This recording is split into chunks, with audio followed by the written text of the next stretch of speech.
All right. Hello, chat. How's it going? Hopefully well. We're back. We're flying planes and getting S ranks. S ranks means more money. I'm not gonna finish that. Anyway, it's too early in the stream for that. Hello. Don't blame me for the bracket matchup. That's not, you did this to yourselves. We're not like in round 1 anymore where I did the matchups. This is the result of your voting, chat. All right? This is your voting. Mo problems, that's not what I was going for. But yes, we'll go with that. Mo money, more problems. That's definitely where I was going. Yes. It's totally what the plan was.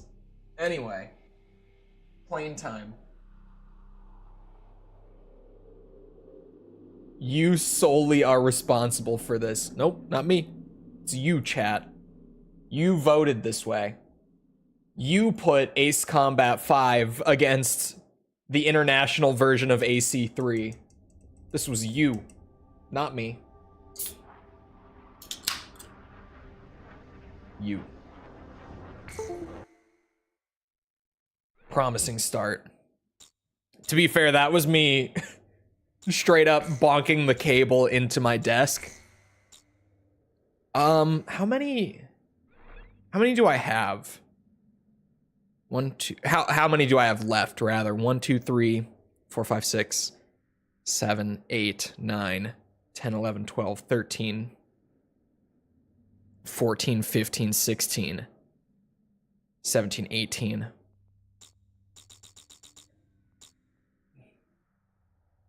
Yeah, we got this. Yeah, we got this.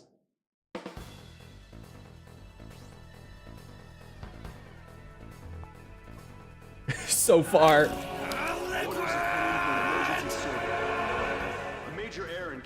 So far, 100% of the vote going towards Ace Combat 5.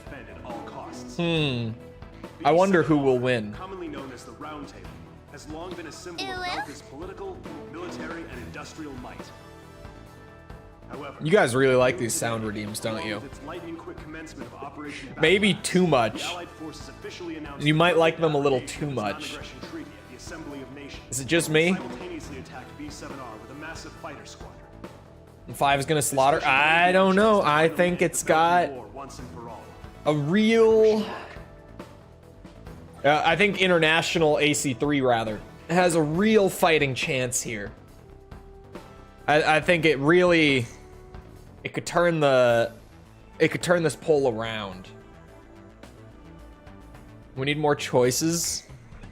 I don't have time to give you more choices. I got shit to do. I'll like figure out what color plane I want to fly. Nano machine, son. That's not my plane. That's not my plane. That doesn't count. That doesn't. Delta was not there. Delta was like kind of mentioned. Man, that's a whole thing to talk about. State of play, huh? Yeesh. I really like. I bought into the hype. I bought into everyone saying that this was going to be huge. There was going to be crazy shit. And I set aside an hour of my night to watch the thing live. And that was a fucking mistake. I should not have done that. Because, man, that might have been worse than the one early this year. That might have been worse. What was announced? Ghost of Tsushima 2 and Ghost of Tsushima 2. That was, yeah. Like other stuff popped up. Like Legacy of Kain was cool, but here's the thing. Here's the thing, right? Legacy of Kain for me was like the highlight of the show.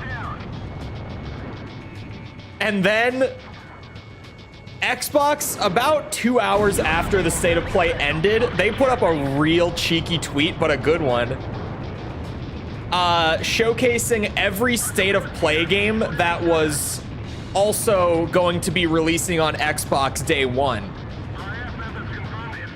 It was most of the games from the showcase. It made it even worse.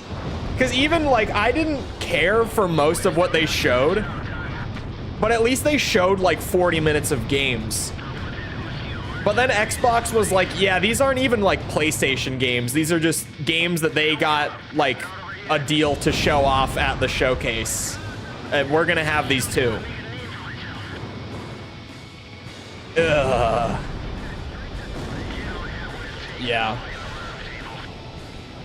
Legacy of Kain being on Xbox was a weird one. Yeah, that was the thing too. Legacy of Kain was one of them. Like, that's not even a PS5 game. That's just a game that's coming out. Turns out. To have no games except for Astrobot.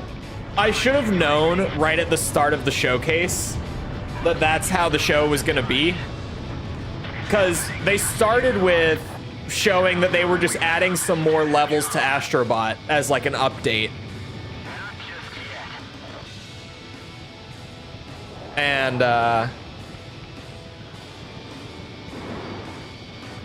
yeah. One more than Xbox will ever have. That's just flat out untrue. Xbox had their show this year. They showed, I'm trying to think. They showed Gears. That's going to be exclusive. There was more than just Gears that was exclusive. Why can I not remember? Because I remember being shocked at how good the Xbox show this year was at Summer Games Fest.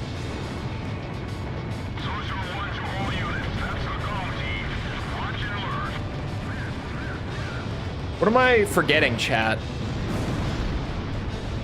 Obviously, I have the Gears brain rot because I am nostalgic for it and I haven't been able to play. Well, I've been able to. I haven't had the chance to replay any of them in years.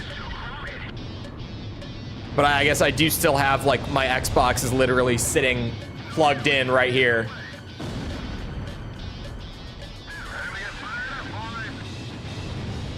Will look better on PS. Okay, we're talking exclusives.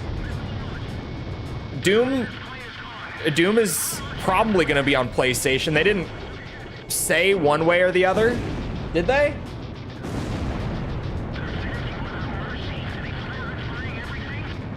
But I wouldn't think that Doom is going to be exclusive to Xbox. Is on PS5? Yeah, but we don't know about the new one. Right, the Dark Ages is what I'm asking. I know that Eternal and 2016 are. Oh, it's confirmed. Okay. Yeah, I wasn't sure on that one, just because of like Bethesda acquisition and all that. It could have been. I think I'm too old. No, it was just a terrible showcase. That's all. It was just a shitty showcase. It was so boring. It was. That's the worst part, is that it was just boring. It was just boring. And then like the one big thing that showed up was Ghost of Tsushima, and I was like, oh yeah, that's cool, I guess. It's not my game, but it's cool.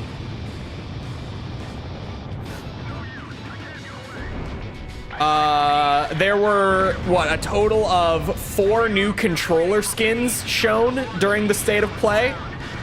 That was really great. Thank you, Sony.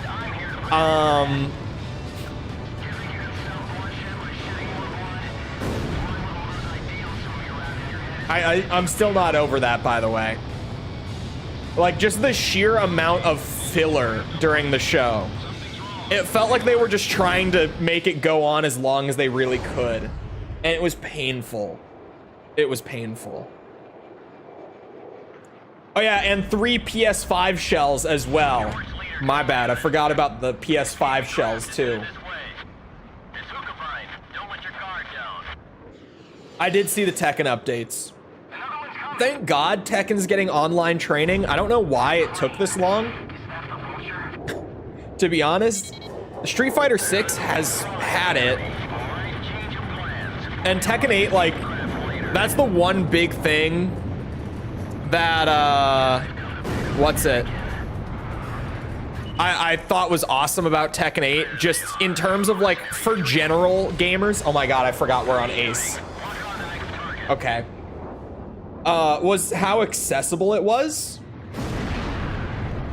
Like, that was one of my big things back when the game came out, is just Tekken gives you so many tools for, like, regardless of how experienced or inexperienced you are with fighting games, you will be able to learn Tekken 8 by playing Tekken 8. That was one of my big things, but, like, it didn't have online training, which is a relatively new thing, I guess. But again, like, other games in the space have been doing it recently. If you're not a fighting game player, you know the training mode where you just have, like, a dummy that doesn't die.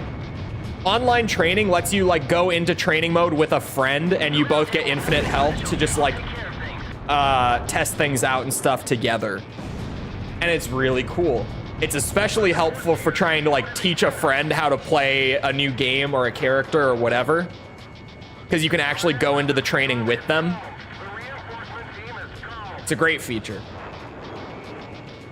It says PC. Well, obviously PC. Everything at the Xbox show will be on PC day one.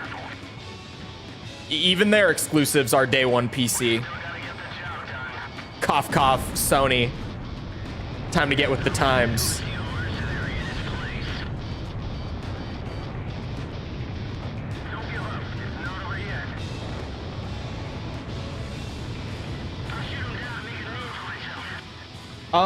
I think Hell Is Us, wasn't that on the Xbox list? Correct me if I'm wrong. I can't even remember most of the names of what got shown yesterday, because most of it I was kind of losing my mind, especially in, like, the second half of the showcase. I was like, oh my God, why am I watching this?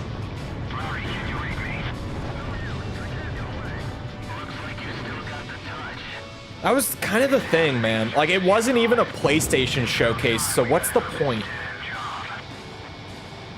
I don't get it.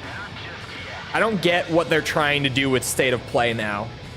Like, I just straight up don't understand.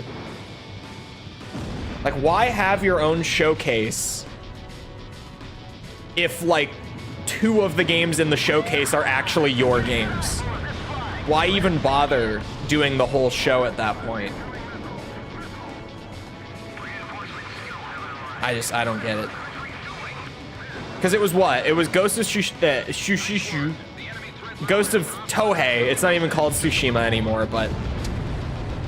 and then the Horizon remaster. Oh, and I guess Lego Horizon. Okay, 3 games. 3 games.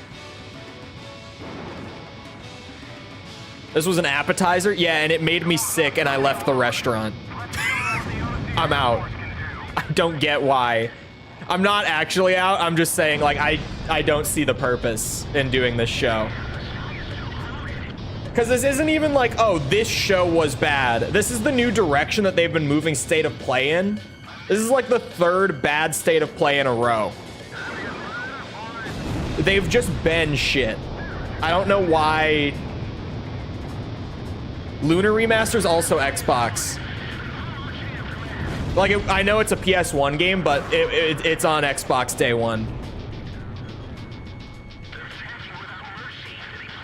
That one was on the tweet, because I remember that being discussion on Twitter last night as well. That, like, both Legacy of Kain and the Lunar remasters are not exclusive to PlayStation. Lunar on Xbox, outrageous. It's true. This is the future. Reminder that Sony doesn't have enough IPs, by the way, and that Xbox is a monopoly.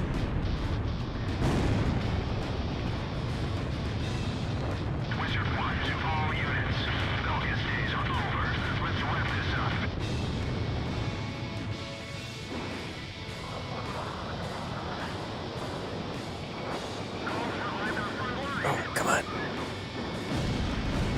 Oh my. There we go.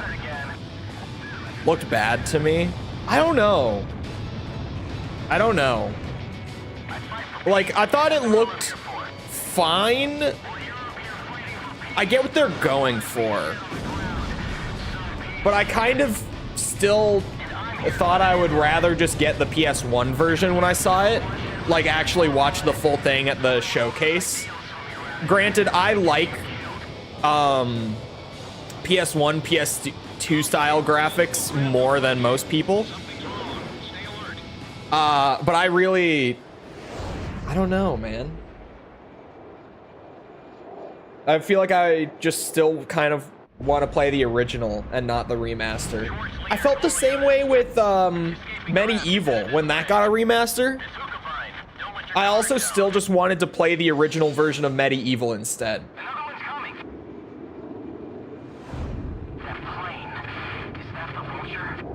Horizon remaster, like, it looks pretty. I know I'm not interested in Horizon. Like, I know it's not a game that I would get into.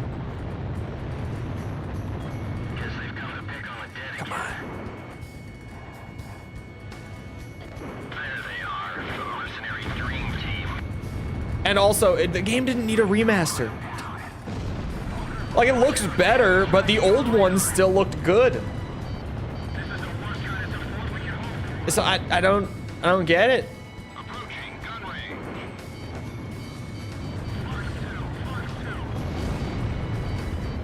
I don't know why this is also a new Sony trend of remastering games like 6 years after they come out, if not less. When did they remaster Last of Us 2? Was it 2023? And the game came out in 2020. Yes, 2020. They legitimately remastered Last of Us 2 3 years after it came out.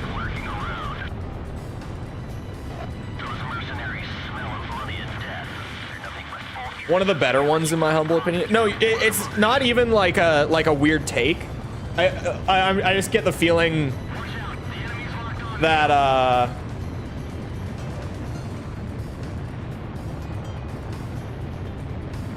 sorry, we dropped frames. I see it. No, that's not a weird take from you at all. Their first-party title sales went up dramatically with the PC releases. That's why Sony is moving over to PC too. Like, that's why Sony's plan is still, we're gonna port our whole like backlog of first-party over. And then once we've done that, we're gonna put like our PC port studios on working with the teams during development so that we can have a day one PC port. Like, that's still Sony's plan. They reiterated that plan just a few months ago in an investors call. That's why. It's because Microsoft and Sony have both learned from putting their games on PC that their sales go up a lot when they release the games on PC. Because who would have thought larger audience means more money? Like, back in the day, before consoles were being sold at a loss, exclusivity made a lot of sense. But in the current market, it just really doesn't make as much sense. It still kind of makes sense, but not as much. It's a mandatory purchase. Can we ban this? Mods, can we ban him?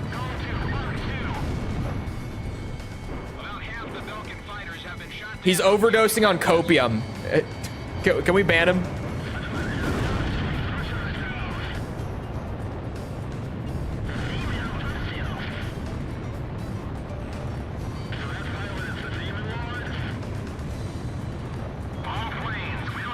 Why Nintendo has sold 150 million? Well, Nintendo sells the Switch at a profit. So it's also different. And the Switch is the Switch. It's not because of their games. It's because it's the fucking Switch. Like, I could just as easily bring up the Wii U and ask you, how that sold with all the exclusives that were on it. It's just because it's the Switch. Or the GameCube. The GameCube would maybe even be a better example than the Wii U. More exclusives and even less sales. More exclusives that are like on the best games of all time list. And less sales. For the GameCube, that is.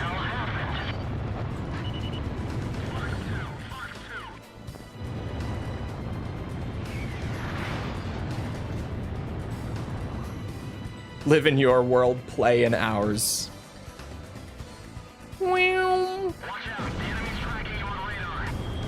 So unfortunate that I ran out of missiles. I just have to use my big laser beam now. Oh, god damn it. Man, the duration being so much shorter is weird to me compared to flying the Falcon in 5 as much as we did.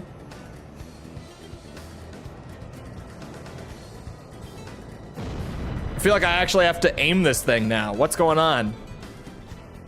Bandits in gun range. Yeah, Cipher just bagged a bandit.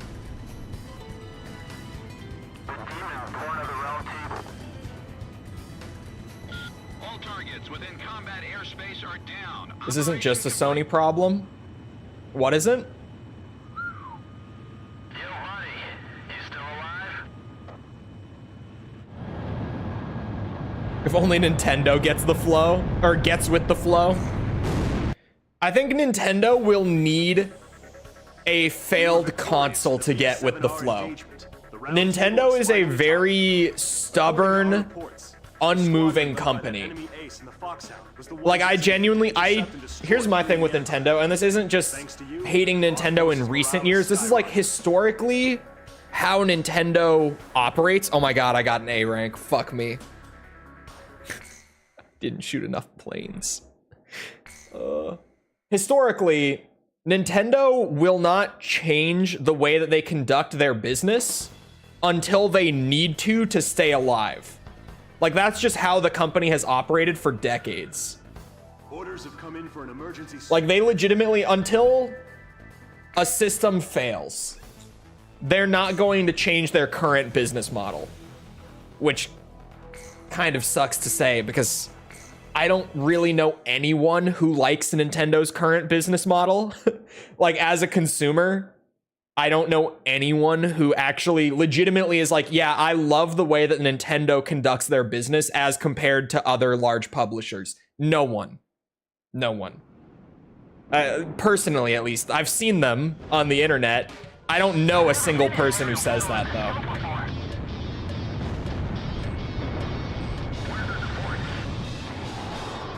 But, like, say the Switch 2 flops, which I don't think it will, but it could, because Nintendo typically, like, again, historically, cycles between, like, massively successful console, like, almost unbelievable success, and then the follow-up / just the next thing they do after that is a massive flop that causes them to reconsider their entire business model. That's just kind of been their cycle. N64, GameCube, Wii, Wii U, Switch, we'll see. Time will tell. Who knows?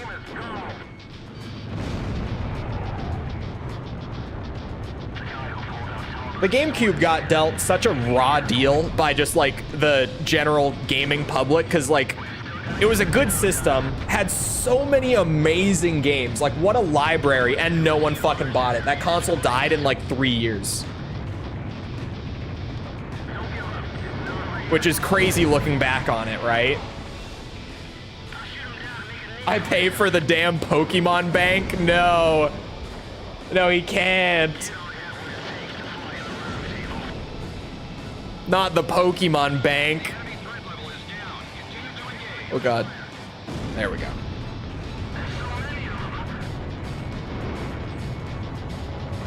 Should make another home console. The Switch is a home console. Kind of. I know what you mean, but I would argue that the Switch, at least initially, blew up so much because it's not a traditional home console. Like, the gimmick behind the Switch was kind of the reason it got so many sales right when it came out. And obviously, it spawned so many imitators that have found moderate success. Like, the Steam Deck, I would say, is probably, like, the most successful imitator of it. But there's a ton of Switch imitators that do pretty well as well.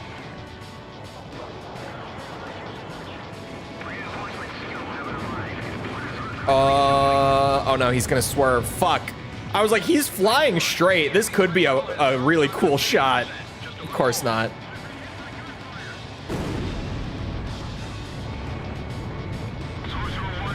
Oh, hold on. Did I give someone the bug? Saw your lie. Oh, I didn't give him the bug. Damn it. I was reading like the just bought AC6 and I was like, uh-oh. I've seen this before. I've made another addict. But hello. Oh, you found the short. Interesting. I stopped doing the thing with like the shorts that link back to the full videos. Like, I think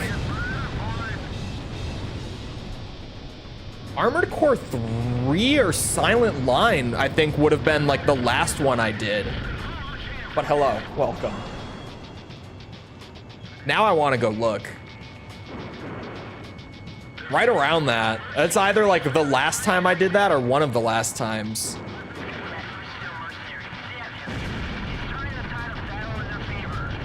Which way am I facing? There we go. Imagine how much money Nintendo loses to piracy. Probably a lot. I think Nintendo definitely loses more than most publishers to piracy. I don't know if I would necessarily say they lose the most out of anyone, but they very possibly could. Like, I personally, I knew a guy in college who, because the thing happens with Nintendo's games leaking the way they do, which I'm sure most people know. Tears of the Kingdom leaked like a full week before it came out. The new Zelda game leaked a few days ago, the full thing. People have already beaten the new Zelda game just playing it on emulators. Nintendo's games like leak out to the public and are playable on emulator before they even come out. And I had a buddy who was like, yeah, I don't want a Switch. Like, I have no reason to pay for it, and I hate the way that Nintendo prices their games. So I just pirate every, like, big Nintendo game. And he had legit played them all. He'd played more of them than I had, because he was just downloading them off the internet and playing them for free. New Zelda leaked and is already beaten? Yeah, days ago. Yeah, the new Zelda game leaked and people are already, like, completing it.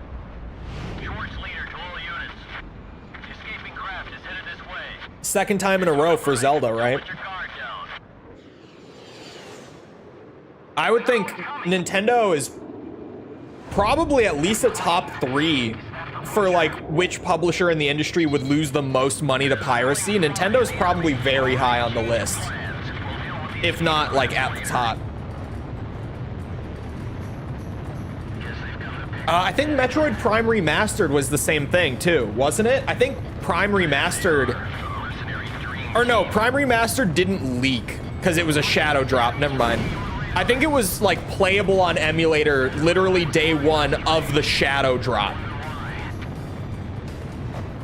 I only bring up emulators with this, by the way, because Nintendo Switch emulators notoriously are so good that like if you have the game files, the game will pretty much just run like without much specific tweaking needed, like 90% of the time. And like, yeah, I've done my whole thing over and over again about like, I hate piracy, I love emulation, they are not the same. There is unfortunately a very strong link between the two because of how most people use emulation. But they are not like the same thing. But yeah, with the Switch, you get things like Prime Remastered, which was fully playable and completable like on day one of the Shadow drop. Just because Switch emulators are so good at what they do. That as soon as people dumped the game onto PC, you could just play the whole thing for free and pirate it. Oh god.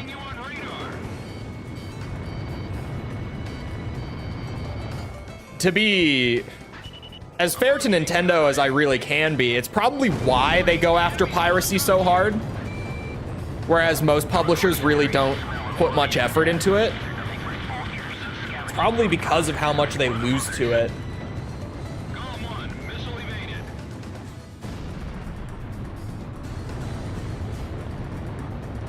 Pirates are the reason emulation gets attacked. Yeah.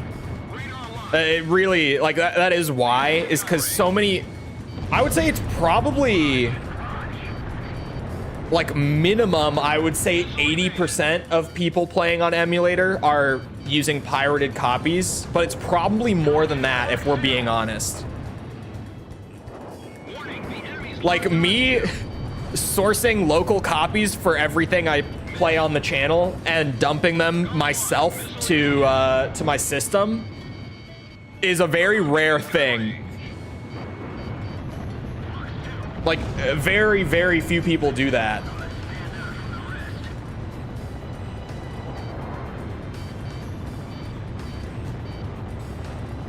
Target the leader.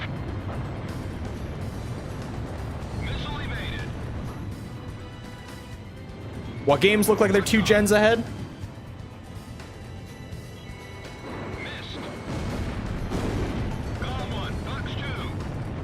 Do you mean just like games in general right now look like they're 2 gens ahead of the Switch?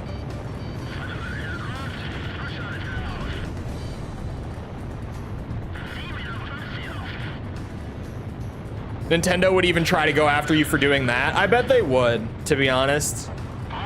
Nintendo scares me a little bit with that.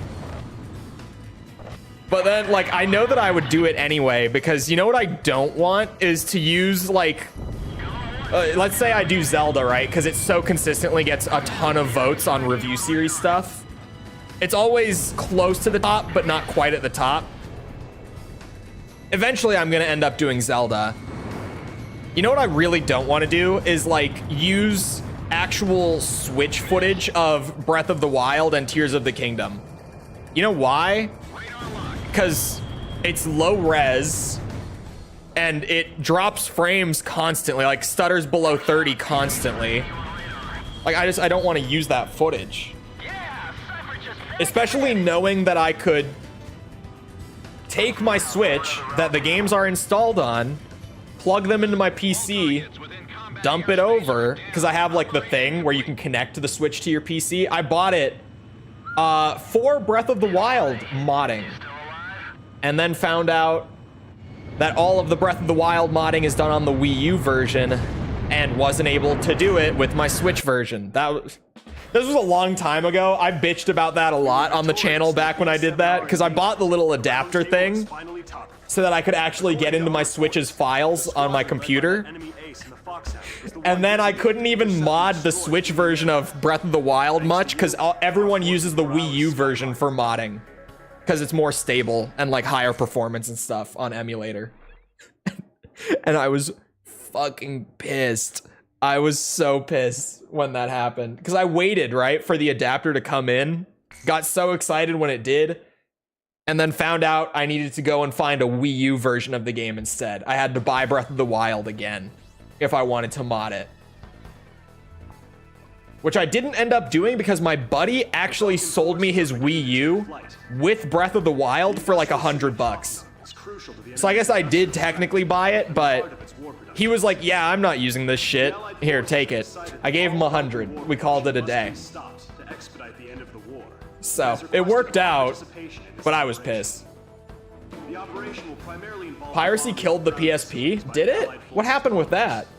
Your mission is to support those bombers and attack enemy facilities. Oh, emulated games compared to native hardware. Oh, yeah. You mean like running Switch games on like Yuzu or Ryujinx and upscaling them and stuff and getting 60 and everything? Because absolutely, they look so much better on emulator. So much better. It's crazy. Because like I've seen Prime Remastered upscaled to like 4K and running even more smoothly than it does on the Switch. I've never dumped my Prime Remastered. I probably should, because that would be a good looking game on emulator, to be honest. But I've seen it. It looks beautiful. I've played Breath of the Wild on emulator and upscaled that to like 4K and added in just more. Like the Wii U version has stuff in there where you can like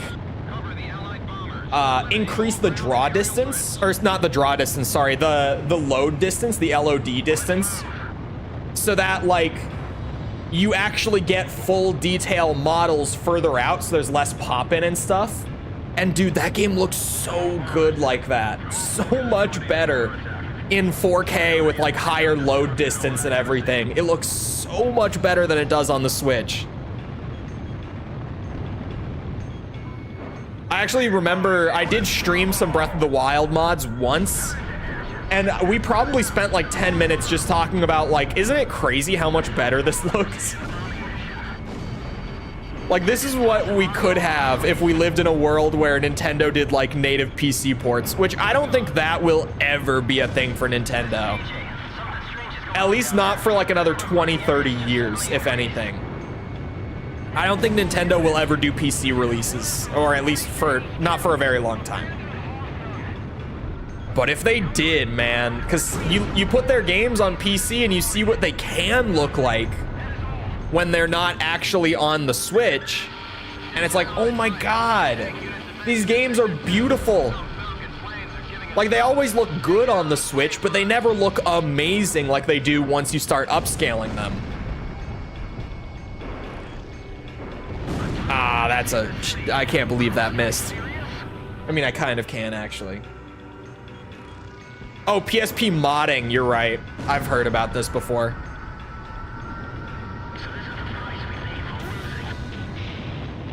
Yeah, I have heard that the PSP lost a ton of money just to how easy it was to mod it. This is not the first time I've heard about it. I just forgot until you said it.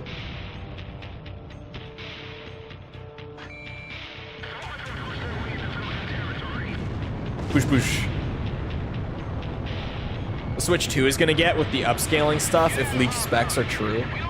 Yeah, I think the Switch 2 is gonna look a lot better. The thing with the Switch 2 is it's gonna look really good for a little bit, but I'm I'm still somewhat worried about how it will age, right? Because the Switch didn't look terrible when it first came out. The Switch started to look bad like 3 years into its life, and we're like 4 years beyond that now, right?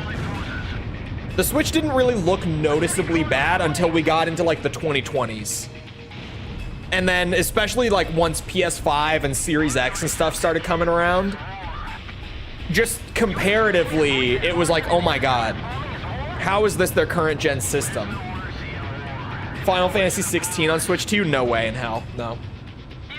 With how it's been running on PC, from what I've heard, I haven't seen super detailed breakdowns, but I've heard that the performance on Final Fantasy 16 is awful, which, yeah, it's a Square Enix game, so adds up.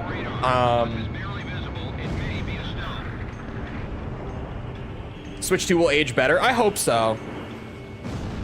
Because, like, I don't want Nintendo games to look the way they do right now. Where you can, like, what I mean by that is, when you look at a Nintendo game, you always go, man, the art direction and stuff and, like, the creativity is on point. But, like, it's held back by all these technical limitations from the Switch, right? Like, you get glimpses of what it could look like, but then the whole time you're kind of just sitting there like, this could have looked so much better if it was on a newer system that didn't have a chipset from 2013. Thank you, Nintendo.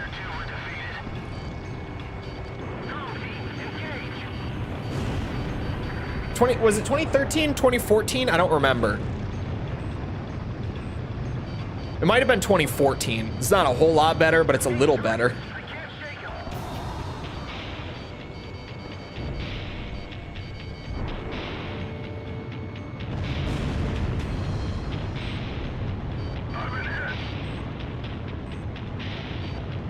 It'll still be a 30 FPS system. That's true.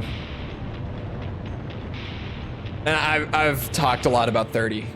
I've talked a lot about 30 FPS. It's perfectly playable. Like, I'm not one of those people who's like, oh my god, I could never play a game at 30 frames per second. But I'm more in the camp of like, dude, games ran at 60 FPS on the PlayStation 2. Some games ran at 60 on the PlayStation 1.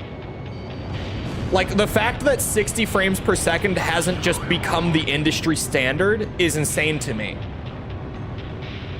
Like, the fact that we were moving in that direction and then we kind of flipped back around to being like, actually, no, 30's good. 30's fine. Never mind. That drives me crazy. Like, I don't know why that happened. That's my thing with the 30 FPS debate.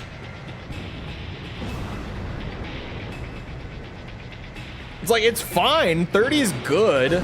It's just, why did we end up settling for 30 when like 20 years ago we were moving solidly in the direction of 60 being standard?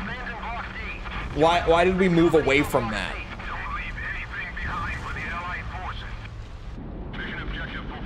Ace 8 announcement soon? Maybe.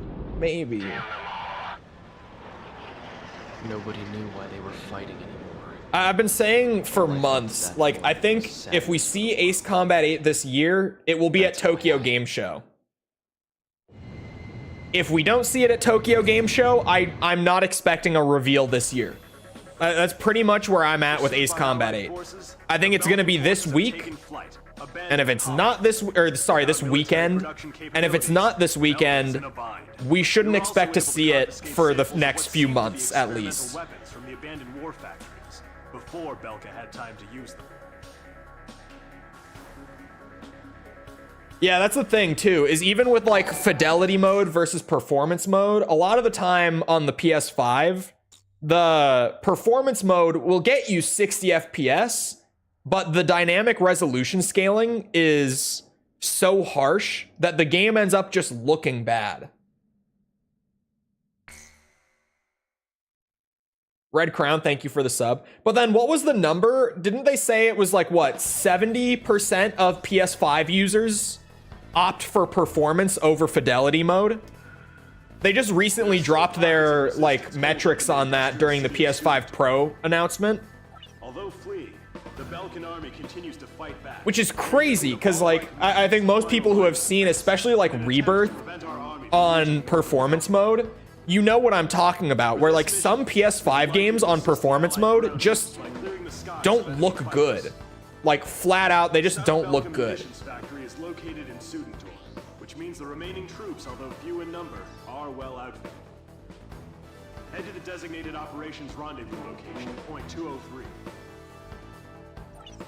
30 is not fine. I literally left console gaming during the PS3 and went back to PC because everything shifted towards 30, you mean? There have been leaks about Ace 8. I've talked about it before. I don't believe in the cope leak. I don't. I'm not a believer. I'm not a believer in the cope leak.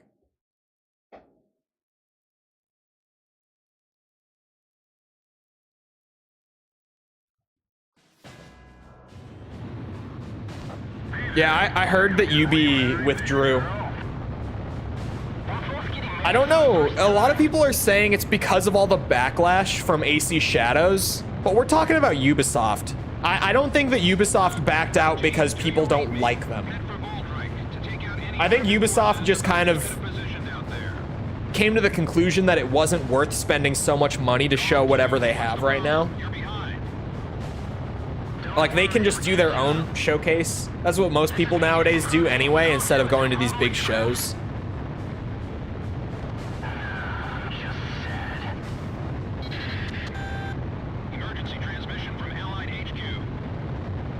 there would be more buzz if the announcement was soon. I don't know. Because I kind of agree, but like, what would they do before the announcement? Like, before revealing the game? What kind of buzz would there be? You know? There's also the crew stuff. Yeah, I just saw that they actually have promised to put out an offline patch for the crew. I came across that story the other day and I totally forgot to talk about it. Ubisoft is making an offline patch for the crew. Like this was just earlier this week. This is very recent. Maybe like 4 or 5 days ago, if I'm right. They revived the crew. No. Servers aren't back up, but they've promised to their fan base, to their player base rather, that they're going to be making and releasing an offline patch so that the game is still playable going forward. It won't be playable on multiplayer, but the game will be playable.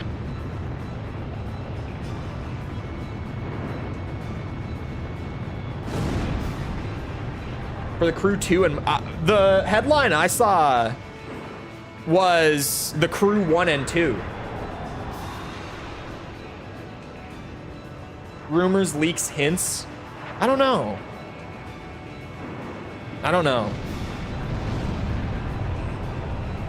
I think, like, I kind of agree, but the thing is, and this is being frank, and this, again, I feel the need to reiterate with some of the wording that I use sometimes, and I'm about to use this wording. I'm a Ace Combat fan. I like these games. I'm waiting for an announcement for a new one. I'm looking forward to an announcement for a new one. But I don't think that the Ace Combat fan base is like the actual dedicated fan base. Obviously 7 sold well. It's the best selling in the franchise. But there's a difference between like a sale and like a big fan, like a community member, right? I don't think that the fan base is big enough for there to be that sort of attention on the development of Ace Combat 8. Because like a lot of leaks typically come from just general like industry insiders and stuff. Think like, I don't know, who's been on the money recently, because it's kind of all over the place. I'm trying to think who's been really on it with leaks like this year.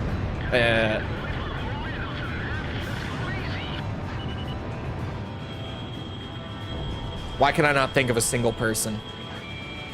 I guess it's kind of been a slow year, hasn't it?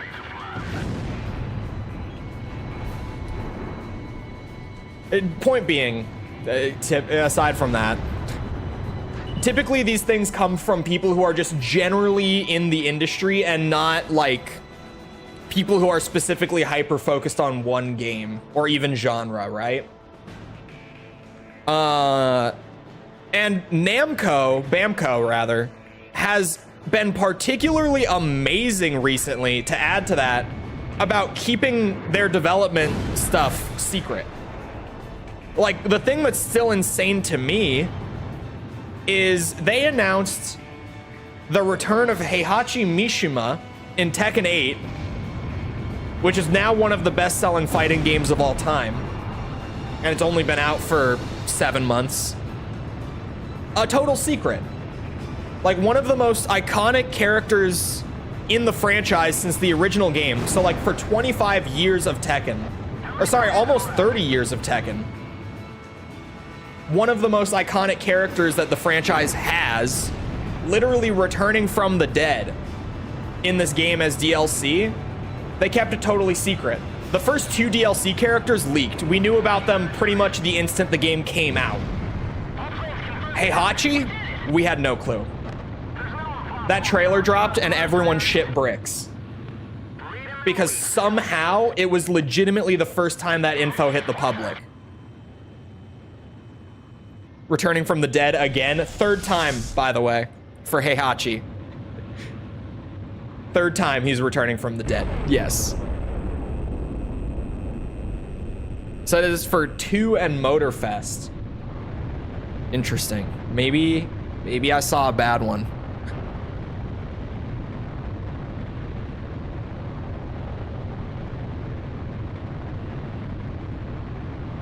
Any hints of Armored Core 6 being released? No. Like, prior to that reveal, I remember seeing the internet, or like the Armored Core side of the internet, blow the fuck up. Like, mass hysteria. Because that was also a pretty well-kept secret. I like to beat that dead horse. I've talked about it before. The thing is, chat, with fighting games, you can't actually kill characters. Like, this isn't just a weird, like, Tekken thing. This is a fighting game thing. Because of the nature of fighting games, you can't really kill characters. The best that you could ever do is, like, kill a character and then bring them back a game or two later as like a non-canon thing. Like purely just for fun, not actually something that happens within the story. That's about the best you could do. At least 2 kings died. Yeah, but that's because we can have king without having the original king. You can't do that with someone with like Heihachi, right?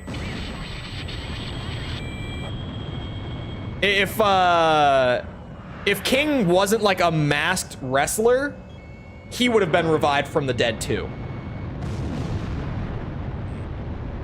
Fighting games by their nature, how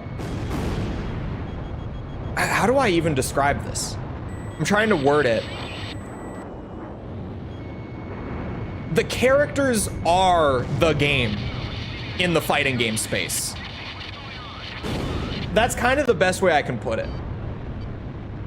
Like, Heihachi and Kazuya are Tekken. Ryu and Ken and like M. Bison are Street Fighter. Like, this is just how fighting games are. The characters are so entwined with the identity of the franchise that you can't really get rid of them. You can't do it. They could have stuck with Reina as the new Heihachi. Reina, the thing with Reina is that she's not very much like Heihachi. Like, she has a lot of Heihachi-isms, if you will. But she's so different. Like, she's so her own character. It's not Heihachi. It's different. Confirms him as the biggest icon. Hey, Kazuya is definitely like the #1 most iconic Tekken character. Heihachi's probably #2. I would say that Heihachi's #2. But multiple nuclear detonations have been verified within the Belkan border. It is also unclear whether or not Galm 2, who disappeared during the mission, is still alive. And that's being the big Jin simp that I am. Jin is only #3. And even then, I would say like the 3rd and 4th spot, I might be surprised like if you did like a popularity poll or something. The 3rd and 4th spot could flip-flop between like Jin and King. It could genuinely be either of them in that spot. Old buff dude whose hair looks like horns? Exactly. Yes.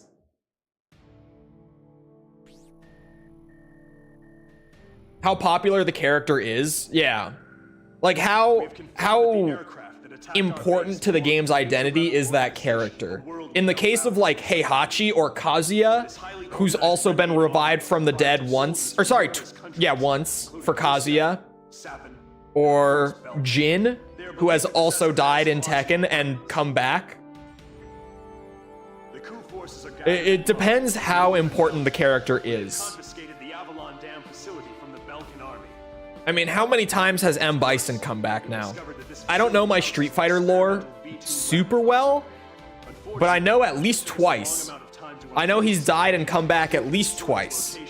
Maybe more. With what I understand about Bison.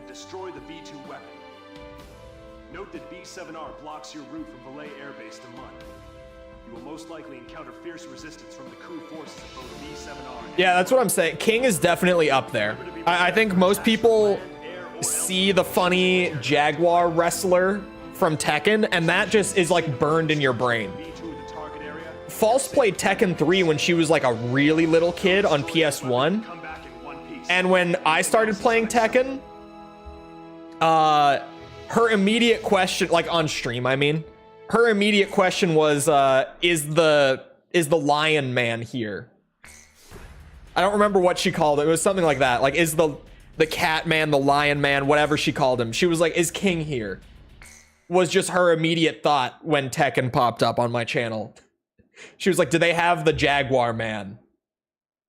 Because that's the one thing she remembered about Tekken 3 from her childhood is King. King looks like a One Piece character. He kind of does, actually. Alright, launch preparations complete. Yeah, that's what I'm saying, because Bison is like cloned over and over again. Like, how many times has Bison died?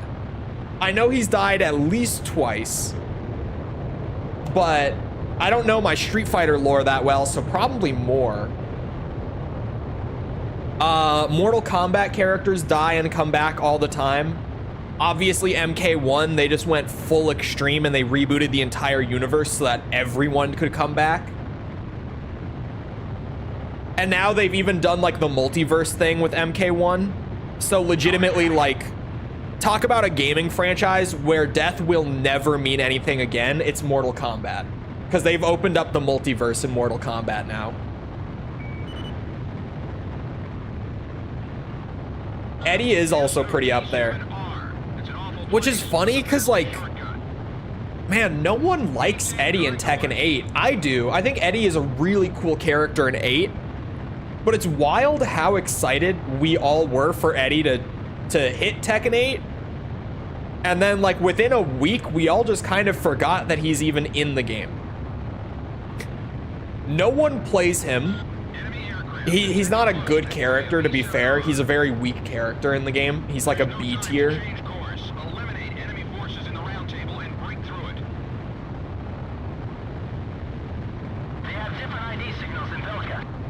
I'm kind of tired of multiverse. I feel like it was really fun when the MCU was like, we're gonna start doing the multiverse because it's like the comics, and it was like, oh, cool. But then as soon as the MCU did it, everyone started fucking doing it, and now it's lame again. I'm sick of it. I'm like, can we just have one timeline, please? I just want one narrative through line is enough for me, actually. I'm good. That's all I need. Thank you.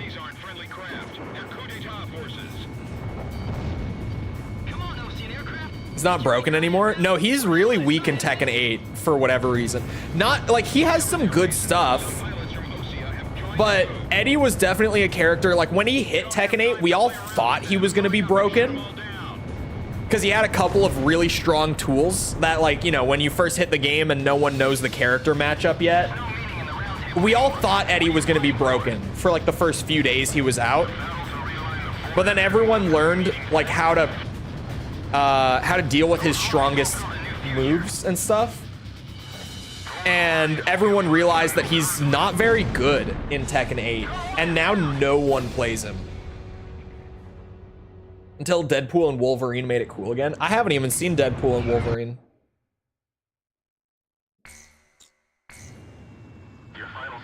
You know why? It's not because of multiverse. I was gonna joke and say it was. It's not. It's just because I'm so tuned out on MCU stuff at this point that even Deadpool 3 couldn't get me back. Yeah, Scrub Destroyer. That's the thing. I guess in bottom ranks, Eddie might be more of a nightmare, but as soon as you get to like intermediate rank Tekken, people know how to deal with him on Tekken 8. But if you're at like the very lowest level of Tekken, like sure, the guy can press the 3 button for like 10 seconds straight, just sit there and press it over and over again, and he gets like a full, I think it's like a 60 damage combo, which is less than average for Tekken 8 combos, but not by a lot, just by a little bit. Like the average full combo in Tekken 8 is probably around like 72 damage. So it's like, it's noticeably lower, but not by a ton.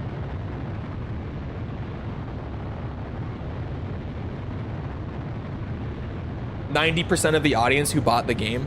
It's hard to say with Tekken 8. We don't have the numbers. We have a lot of data about like ranked play on Tekken 8. Like I know off the top of my head that my rank on Kazuya puts me in the top like 26% of Tekken players. Something like that. It's like 26, probably 27, because rankflation is a thing. So since the last time we got the data, probably like 27, 28% now, more realistically, but like I know that because we have so much data on Tekken 8's player base, but it's all specific to ranked play. What we don't know is like how many players have played ranked play out of the total audience. We just don't have that data for some reason. These aren't friendly craft. They're coup d'etat forces.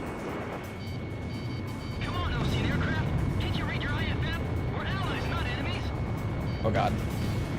Whatever their reasons, some I don't know why I was flying in a straight line. The MCU doing the multiverse was cool until we actually started getting the movies. I should have been more specific. Like when we heard from like Comic-Con and stuff that the MCU movies were going to start doing the multiverse stuff, everyone was excited for that. But then we got the movies and we were like, oh.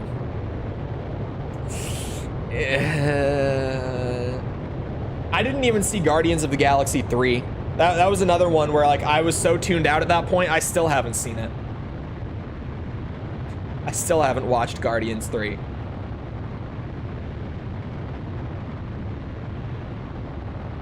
What?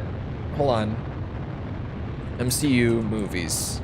When was the last, or what was the last movie I saw in the MCU? Films.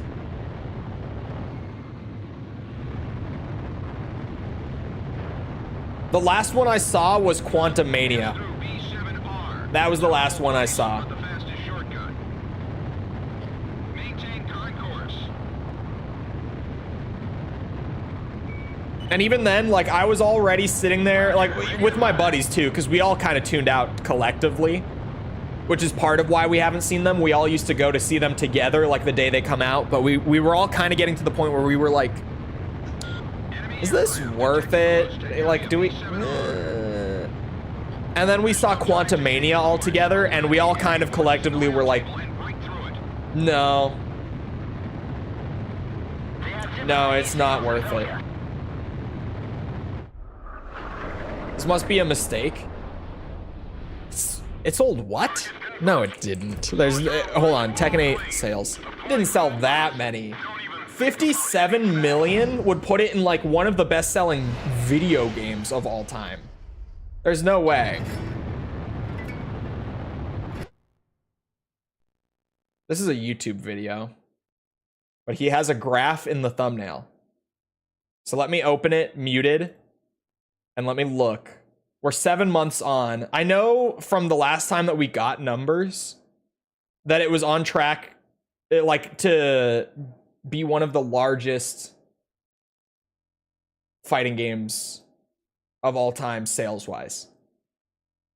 This dude is not dropping the numbers. He's dropping like a whole lot of numbers about every other game. Hold on. Every other game in the franchise. Oh.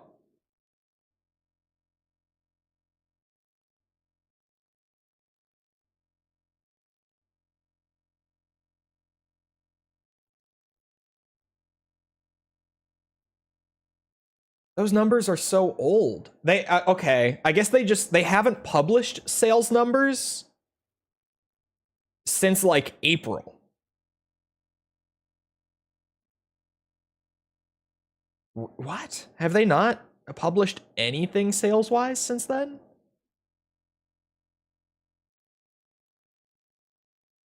Yeah, it sold over 2 million in like the first month, which general gaming standard, It's good. Those are good sales, not like insane sales. But for fighting game sales, that's a lot. That's like almost Mortal Kombat level sales.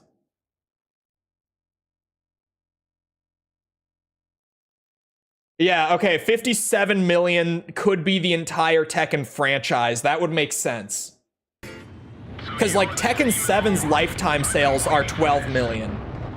I just saw that number while I was looking. Yeah, I guess we just haven't gotten Tekken 8 numbers since then. But also, we do know that most of Tekken 8's players were on PlayStation 5. A lot of the fighting game community is on PS5. Because with fighting games, PC ports can be pretty unstable at launch. So a lot of the FGC likes to play on PS5. Tekken 8 was unstable on launch for like a day. They patched it so fast. I remember playing the day it came out with my buddy, and we were crashing out of the game like every other match on the PC version. And then within like literally overnight, like going into day 2, they released a patch to fix it. It was one of the fastest like PC performance patches I've ever seen go out. They had this insane crashing issue on PC day 1 of Tekken 8, and within like 12 hours of release, because it released like in the afternoon, because Japan, it released in the afternoon here, so like legitimately within 12 hours, they patched out the fatal error that was causing it. It was a really fast bug fix.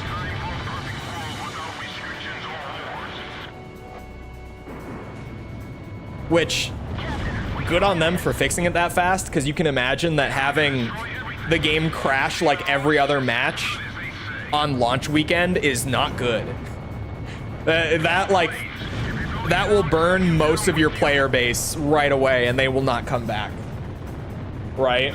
Enemy forces have suffered considerable damage. Galm Team, you're almost there. Speed ran the optimization. It was pretty wild to see it get fixed that quickly. Like, it really was. Tekken 9 will sell at least 50 copies. True. I think that's a fair estimate, at least 50. Tekken 9 will be so far off if they... I'm doing the instant replay. This is an Ace Combat 0 moment. At least I think it was. Hold on, I need to see it. I think we just had an Ace Combat 0 moment. Oh wait, maybe not. Hold on. Hold on now. Hold on. Maybe it's good and it just happens so fast. Okay, like, okay. It went under, like, it didn't physically connect with me, but it was close enough that it's like, it's a PS2 hitbox. These things happen. You guys want to see it for the instant replay? Because these are fun. This is far from the most egregious instant replay we've seen. This is nowhere near the worst one we've seen. It's this missile here. There. I'm going to need to... It goes under. Trail goes behind me. And then I explode from the back. So like it didn't hit me necessarily. Like you can see that it missed visually, but it was close enough. We've had some pretty crazy replays on Zero where I've done this. That's far from the worst one we've seen. That's not even close to the worst we've seen. That might even be the most reasonable instant replay I've pulled up. I know that it's not just a Zero thing, but I almost never had it happen on 5. I don't know why I've had it happen so much more on Zero.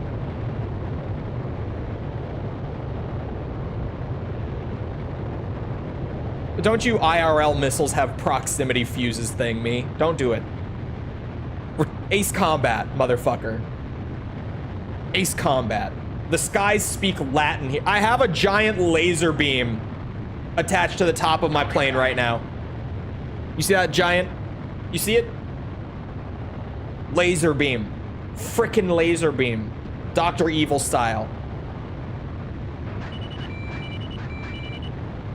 Don't you start with me. I actually found out like a few days ago that DCS is free. Random thought. I might have to check it out a little bit. Just saying. I'm curious. Purely because it's free. But I've heard the monetization is pretty shit.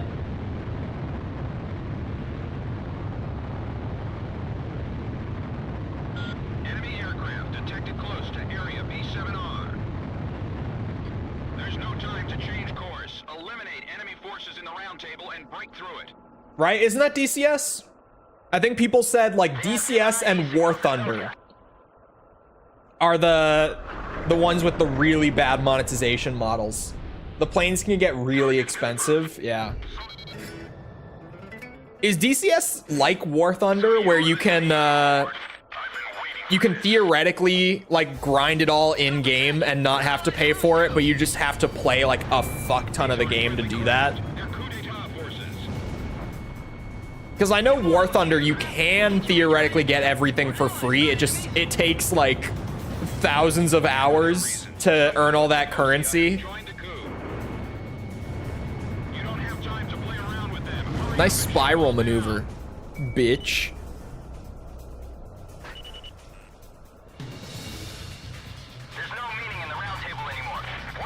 Yeah, I don't like using the laser on them when they're flying in. Pretty sure DCS planes are paid. Oh, just paid?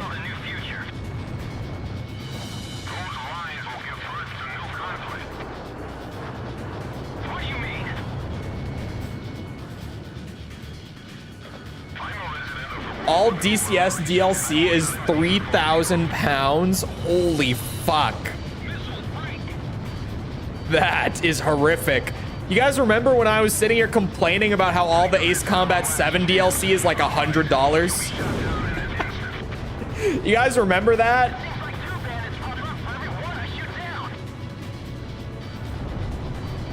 Holy shit. Oh, I almost got hit.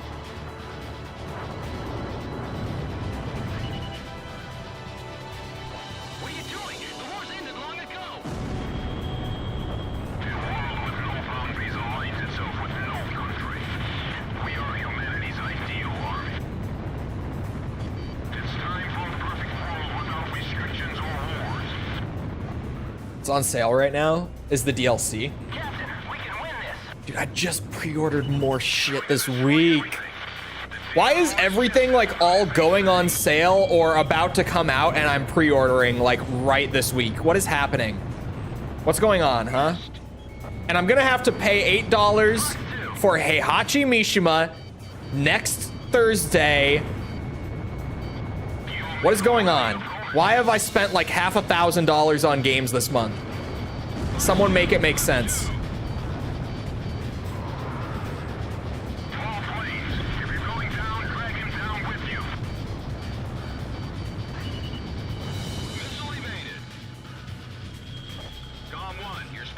Oh, that was sweet. I didn't think it would hit like that. Enemy forces have suffered considerable damage. Galm Team, you're almost there.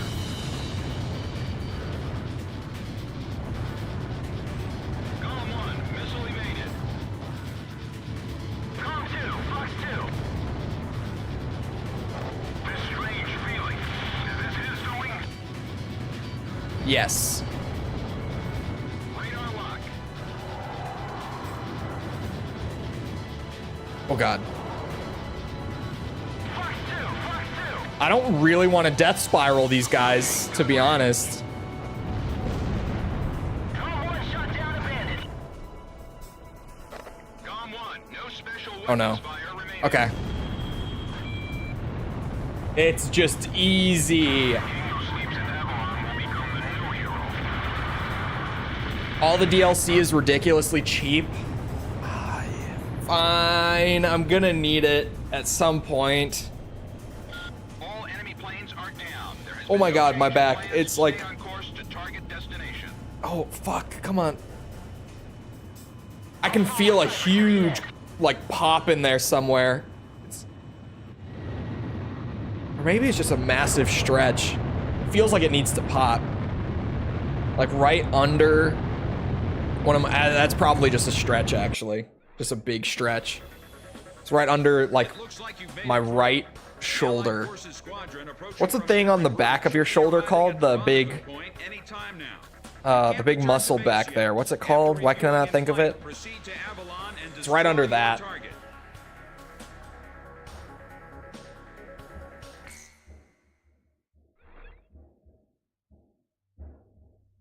Deltoid.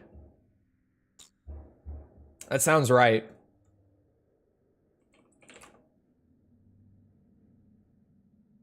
No, not that one. That's a different shoulder muscle. Oh no, it is the deltoid. It wraps back. Yeah, that is what I'm thinking of. It's like right under my deltoid back there. That is what I'm thinking of. The delts, as they say, exactly. Oh, okay. Let me... Oh, fuck! Oh!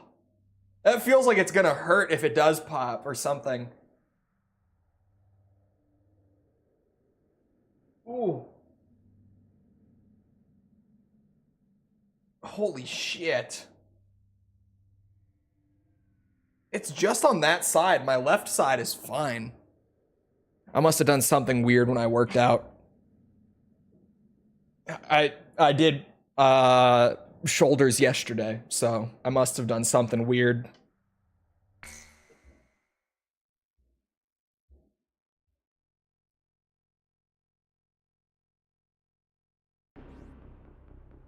Or is it a joint? No, it's a muscle, definitely. According to this, the dam is protected by an intensive Train Sim World. Hold on, Steam Ace Combat 7. I'll do it on my other monitor instead of just using actual Steam. 90% off right now? Dude, what are... That's... Oh my god, the DLC is cheap. All up? How much is it going to cost for all the DLC right now? It looks like it should be... The destruction caused by its single warhead will most likely dwarf the damage inflicted by that tactical nuclear I want the planes too. That's the thing. So it looks like it'll be... The Phantom is on its own. That's the one. I was like, which one was it that you can't buy in a bundle? It's like everything in the game is in a bundle, but there's one plane DLC that's not, and it's the Phantom 2. I remember that. So it looks like it should be 10, 15, 20, 30, $37 to get all the DLC right now on Ace Combat 7, like all planes and everything. Because let's be real, if I'm going to be playing that much Ace Combat 7, I'm going to want them. Let's all be honest here. I want all the planes. I don't want anything restricted. Because God knows Ace Combat 7 is going to get delisted someday. And that day might not be that far off in the future, knowing how Ace Combat games go with like the licensing and everything. That game's going to get delisted probably soon after Ace Combat 8. Again, just the rate that these things go. I'll buy it while I can. Maverick Ultimate Edition has everything. It does not have everything. We've looked through it before.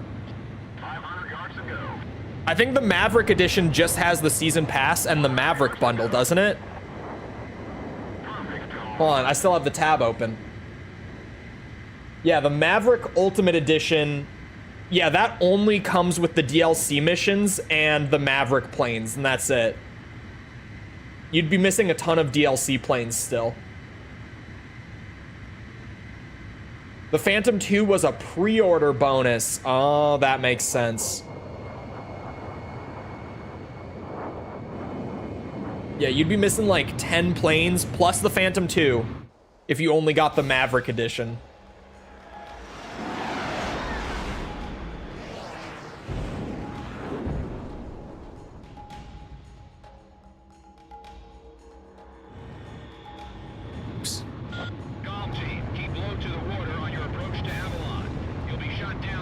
It's got all the missions. The season pass is what gives you all the missions. That's just, the season pass has all the DLC missions in it. So if that's what you're looking for, like that's only what you're looking for, all you need is the season pass if you're just getting it for the missions. But I want all the DLC planes and stuff too, because like I said, like I have a copy of Ace Combat 6, right? That I bought for the video. But I don't have any of the DLC, and I can't get any of the DLC because the game got delisted. It's not on digital anymore. Or sorry, there was never a digital version aside from the pre-order bonus that came with AC7. We ignore that. But the DLC isn't available anymore. Like, you can't go on the Xbox store and buy the DLC for the game. And what I'm saying is, like, the same thing is going to happen to Ace Combat 7. So if I'm gonna buy the DLC, I should just buy all of it. Because God knows that someday it's gonna get delisted, and I'll wish that I had bought it. Right? So if I'm already gonna buy like $20 of DLC, might as well go all the way and buy like $35 and just get everything. AC6 DLC is just skins? Yeah, but anime girl skins, dude. Just skins, he says. Just skins. Those aren't just skins, those are anime women, dude.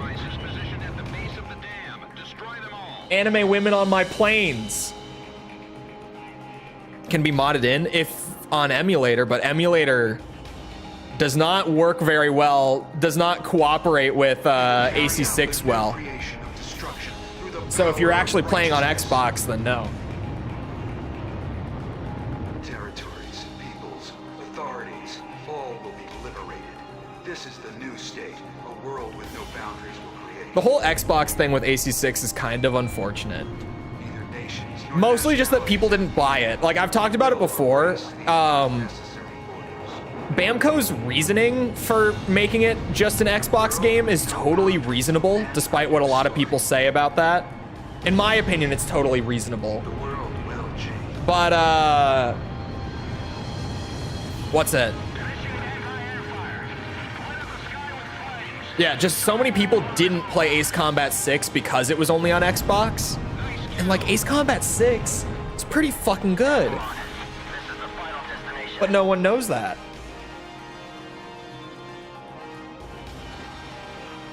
Because no one fucking played it.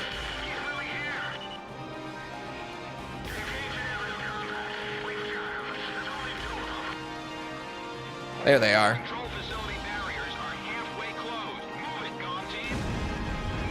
I'm gonna want to save some lasers here.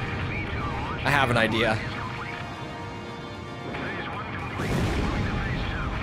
I have a dream, you could say.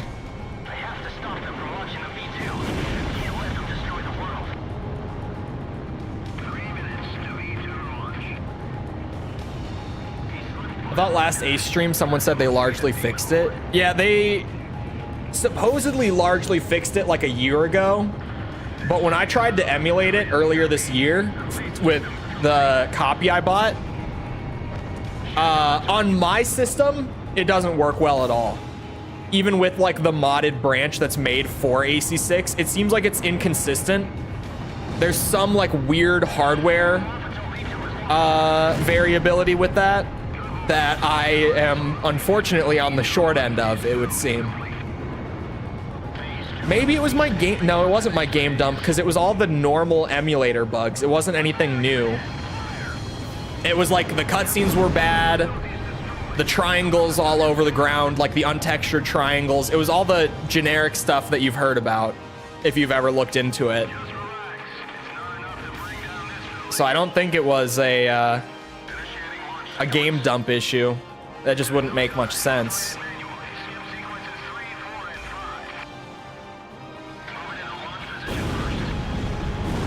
Haha! It works!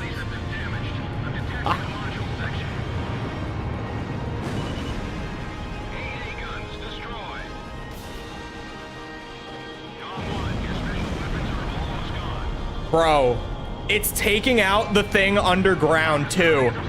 Yes, with the custom Xenia build, that's what I'm saying. It just doesn't work.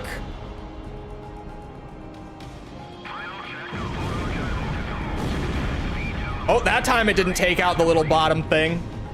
Cipher, it's up to you to finish off the V2. Don't let it end like this. Not the Hawk Tua. Hawk Tua. Who said Hawk Tua? Who brought it up? Who did this?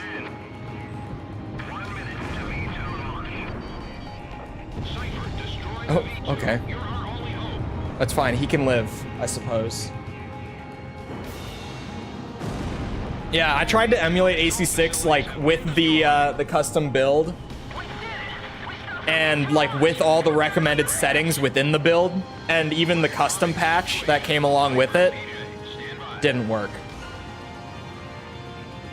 I got like pretty much all of the well-documented emulator bugs.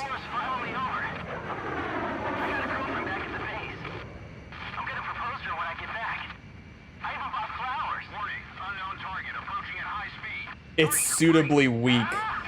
Someone said Hawks 2 sounds like Hawk Tua. Or which sounds like Hawk Tua. I used the A-specific build too less than a year ago. Same cutscene issues. Okay. So it's not just me. Thankfully. Someone else in chat also had the same experience.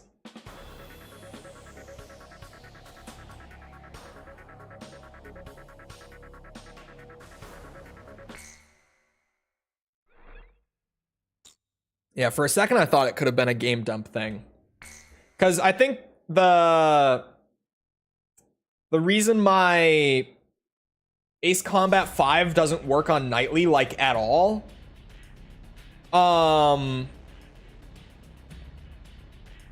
What's it? I think that that's just a thing with my game dump, because everyone else says that they can run AC5 on Nightly perfectly fine, and like I've even pulled it up on Nightly and you've seen that it looks weird. Doesn't look right.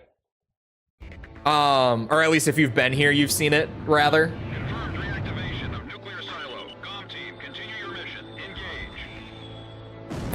We're analyzing the situation. Okay.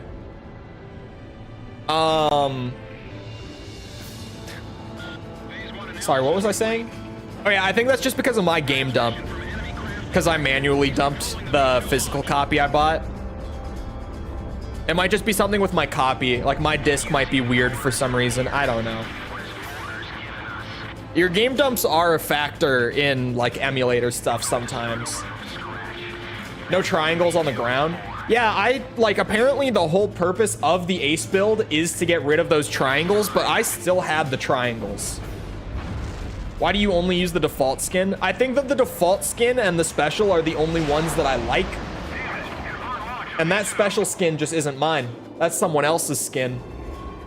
2.0, yeah, that's what I mean. I have the newest version, and it looks wrong. It just doesn't look right. So that's why I have, like, the old dev build that I use for AC5, and only for AC5. That's the only reason I have that older branch of PCSX2 installed.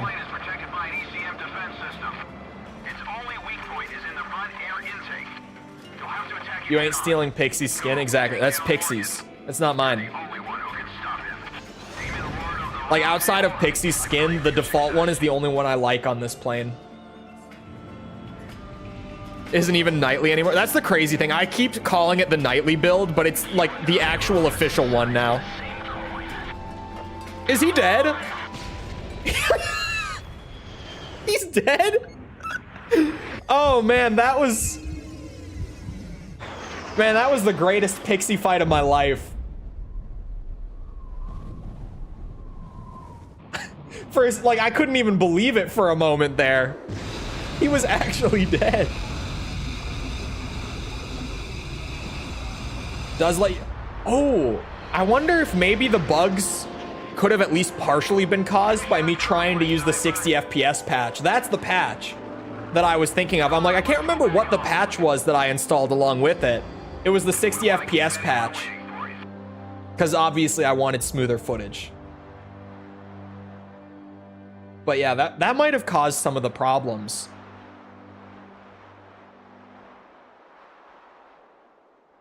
Because they were the wrong speed? Maybe. Yeah, when we stream it, I'm just gonna play it off the Xbox through the Elgato. It's just so much easier. Especially with how inconsistent the Xenia experience is.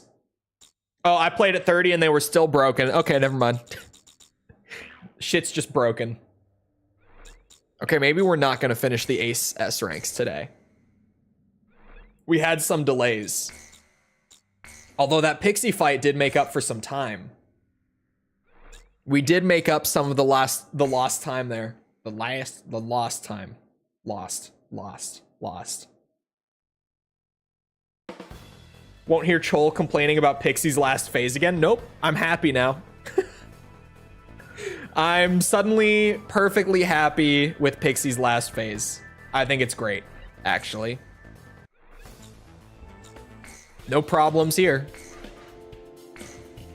This still, I don't think will be enough to buy both. Nope.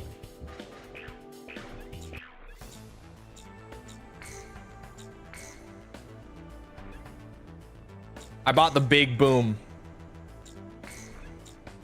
That laser slaughters. That's definitely what it stands for.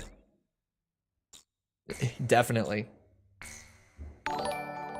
Nuke missiles. We got them. Nuke missiles secured. Brady, thank you for the sub. Appreciate it.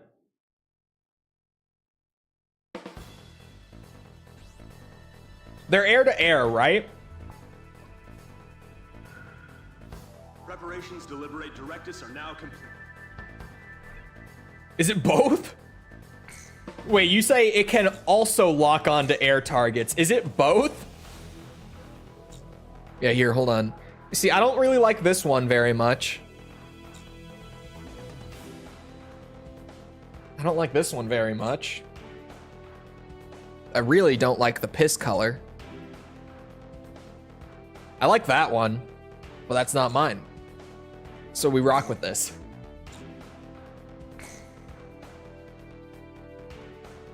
Can often take out a few fighters at once, too. Air to air and air to ground. Is it the, like, outside of TLS, I guess, is it the first of its kind in that sense? Start the operation. Release 5 sectors under Belkan control. Cipher, let's do this right. The battle's going in our favor. This one's score-based. Locked on.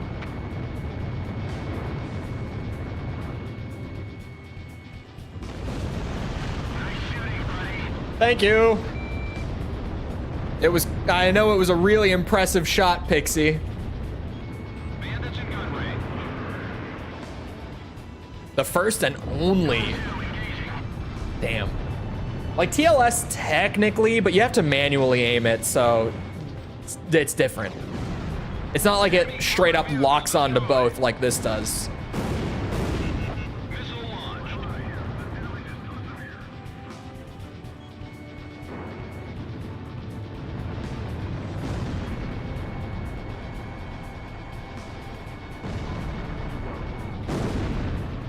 We're taking extensive damage. Are these close enough together to go for it? The tide should turn once they get their Let's see. capability back.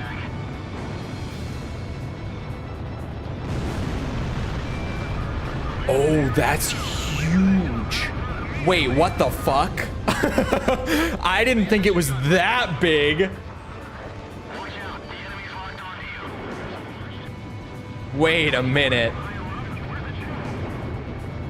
Oh, dude, we're not packing your average bomb here. Was asked about AI and said Nintendo would rather go in a different direction. Hey, say what you will about Nintendo, but they actually, like, you know, do make good games. Looks like they're running scared. Keep firing everyone's tanks. I've talked about AI so much, not much recently, because the discussion has kind of died down. Like, most people nowadays aren't super big on it, and all the buzz around it has kind of chilled out too. I've talked about it before when it comes to like creative stuff, or just creative fields, even not just purely like hobbies, but like, you know, doing it for work. AI is really like in the space like YouTube and like game dev, that sort of thing, where you can do it all manually the way it used to be, or you could just literally have an AI do it. In these sorts of spaces, like, AI is for people who just want the result and who don't really care much for like the process, or I guess the art of it.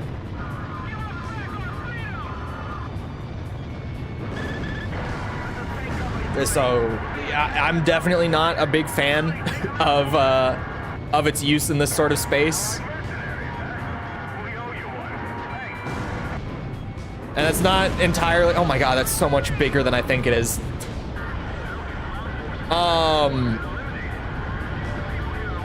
There's some people before when I've said that are like, oh, you're just afraid it will replace you. And I'm really not. Like, I genuinely, at least not in the near future by any means, I don't think that AI will be able to like produce better content than I do. It's not a fear of mine, at least for a while. God, that is like a whole screen flashbang. I don't even want to be looking at it when it goes off. It looks like all sectors have been liberated.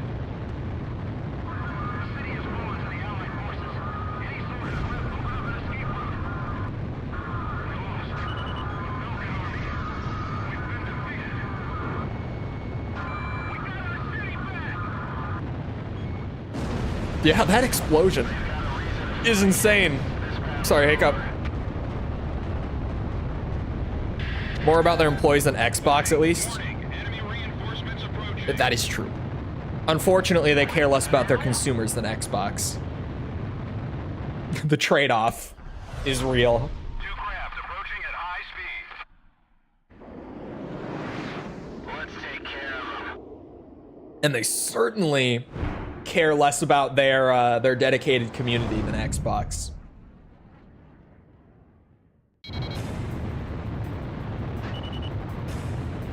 Oh, hold on. They're faster than anything we've come across. That other plane is still out there.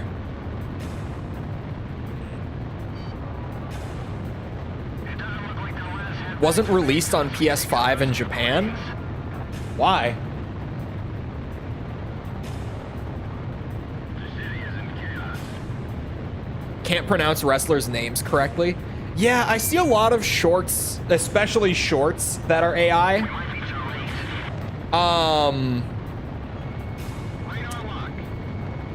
And it's just like, it always, I'm sitting there and I'm like, oh, this seems interesting. I click on it, AI, and I'm just like, man, this kind of sucks ass. Bro, it can't, I mean, okay. Well, maybe not okay. You know what can one-shot the aces? TLS. Just saying. Have some dignity. I mean, even like the voices are the worst part. At least right now. I think the AI voices are the worst part of like AI content. Actually, AI art might be worse. AI art is still Galm Team, mission complete. like pretty brutal. Yeah, okay, so YouTube, if you click not interested on an AI short, YouTube can't differentiate between AI content and non-AI content. To the point here. Let me go into dashboard and find this for you.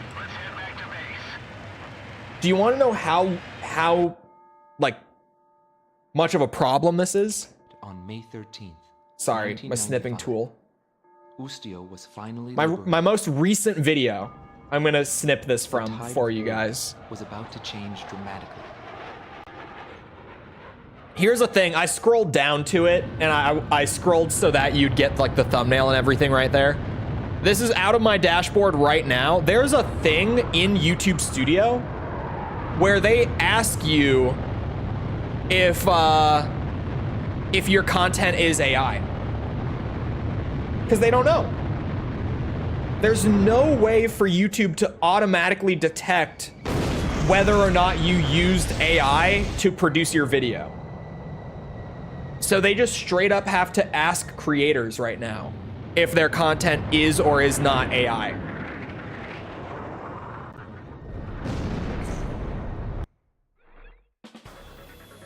It's a little box you check on a video. Steel Branch headquarters has fallen. Directus has been liberated. I just received a vintage. But yeah, YouTube, it doesn't know. It's a hard to find it will take you're not interested, and it will not give you as much content from that channel. And then if you do not interested on like various channels on the same topic, it will learn that you're not interested in that topic. So as much as it might suck,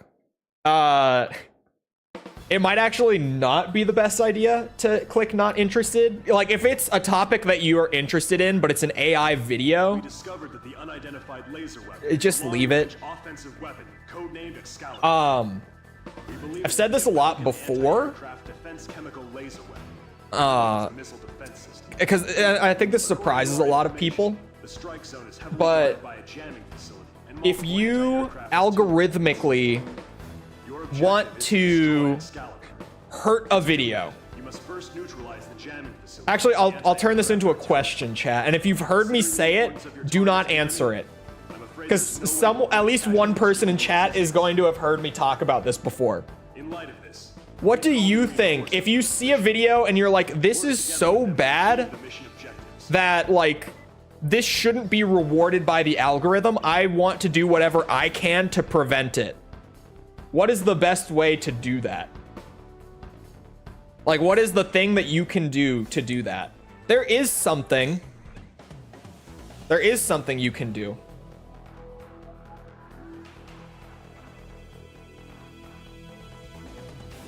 Report for scam. No. I mean, it might. I just wouldn't do that. Yeah, don't watch it. And like legitimately just doing nothing and clicking off the video is the best thing you can do. If you dislike it, it will weirdly have an adverse effect. Like it will boost it more unless like 10% of the like to dislike, or sorry, unless the like to dislike is below 90% or so. It will weirdly algorithm boost it more. I say weirdly. It makes sense once you understand why, but on like a surface level, a lot of people think like disliking it is the thing to do, but that might just boost it more. Likes interactions regardless. Yeah, the algorithm won't like really pick up on the dislikes until the dislikes are really extreme, like until a lot of dislikes are all pouring in at once. It really won't pick up on that. So unless like everyone is doing the same thing you're doing, it's not gonna go a super long way. It will probably just give it a little boost regardless.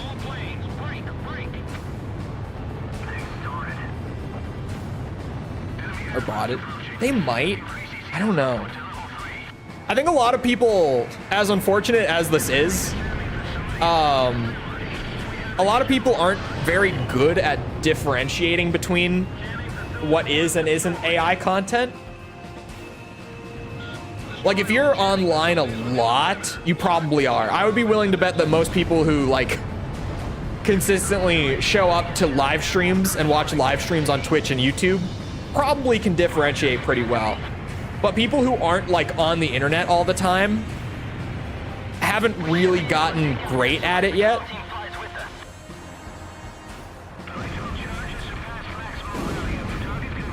So they tend to do pretty well.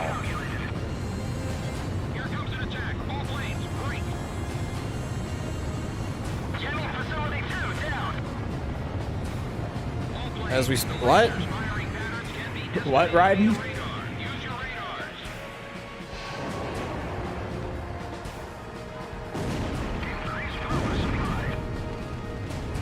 Kuzi, like, Like Kuzi from our chat, Kuzi, who we played Tekken 8 with quite a bit.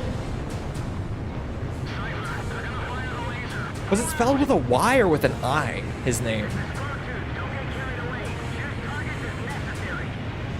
Yes? What rank is he now? Because it's been a while since I streamed Tekken. So I don't really know what like anyone's rank is.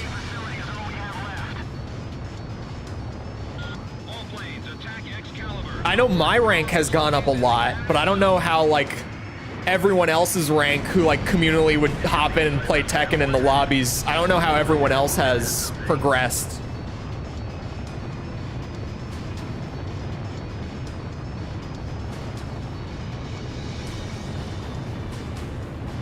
You can remove the dislike button. I don't know what that is, because I can't find, like, I've never seen in YouTube Studio where the thing to disable dislikes is. But I've seen that show on YouTube's end. I think it might just be a UI bug. I don't think it's legit.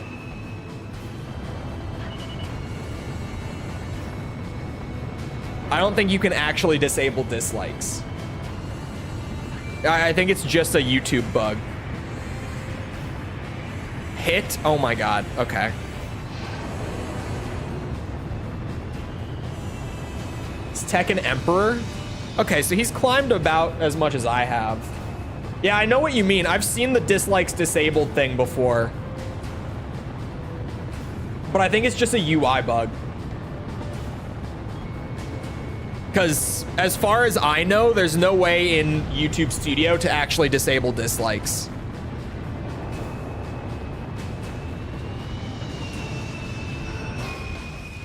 I turned too hard. Well, I actually want to Google it.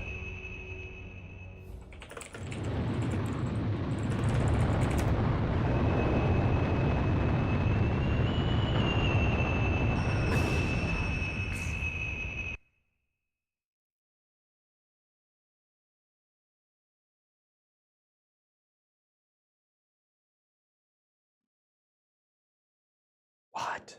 Hold on. Hold on a second.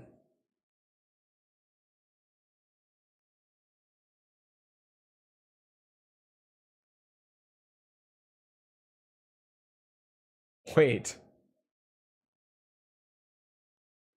Oh. Okay, it's not actually disabled. It's disabled from public view, chat. I found it. I found the setting after a quick Google. You can still dislike the video. It's just hidden from public view. The likes and the dislikes get hidden. Or at least that's what the setting is supposed to do. It's supposed to just disable the viewer ratings. So the likes and the dislikes. But I've seen it on shorts in particular where you can see the likes, but you can't see the dislikes. The dislikes say disabled. That's probably the bug. No matter what, though. Yeah, it's to turn off both. The setting is just to turn off both. It just hides the viewer ratings from public view. The tanker's been destroyed. They would still be there. Approaching enemy territory. You're in dangerous airspace. All planes, break, break. Enemy aircraft approaching. Take this, fuckers. That'll do it. Disabled by owner. I think it's because it's using the same functionality as disabling your comments.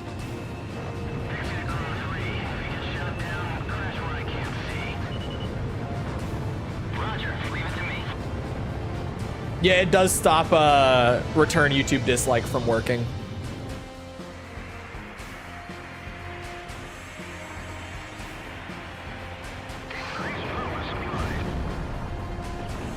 Oh, fuck me sideways.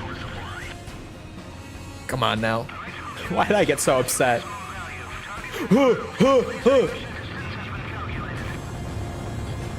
an attack. All planes, break. this time. Firing patterns can be estimated via radar. Use your radars. I got it. Enemy facility 2 down. We should be able to take out that sword if the Galm Team flies with us. Man, we're gonna have a Tekken stream next week-ish. I don't know if I'll do it on Heihachi Day. Maybe on Heihachi Day. I don't know. I don't know.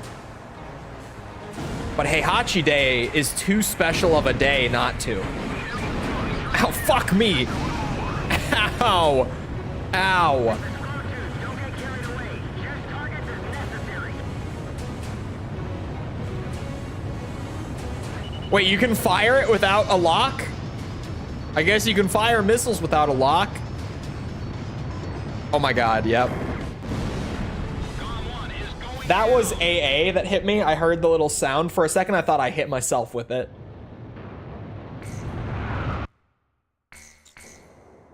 Okay. We can just do that. Fuck the aiming thing. Galm Team's number 3. Name's PJ. I'll support you any way I can, Galm Team.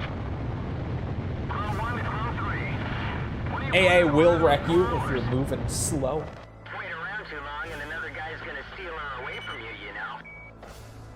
This is no time to talk about my personal life. Yeah, the timing made it look like I blew myself up. Fighters have come to the rescue.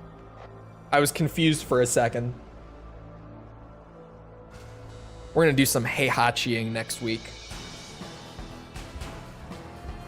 He looks very fun.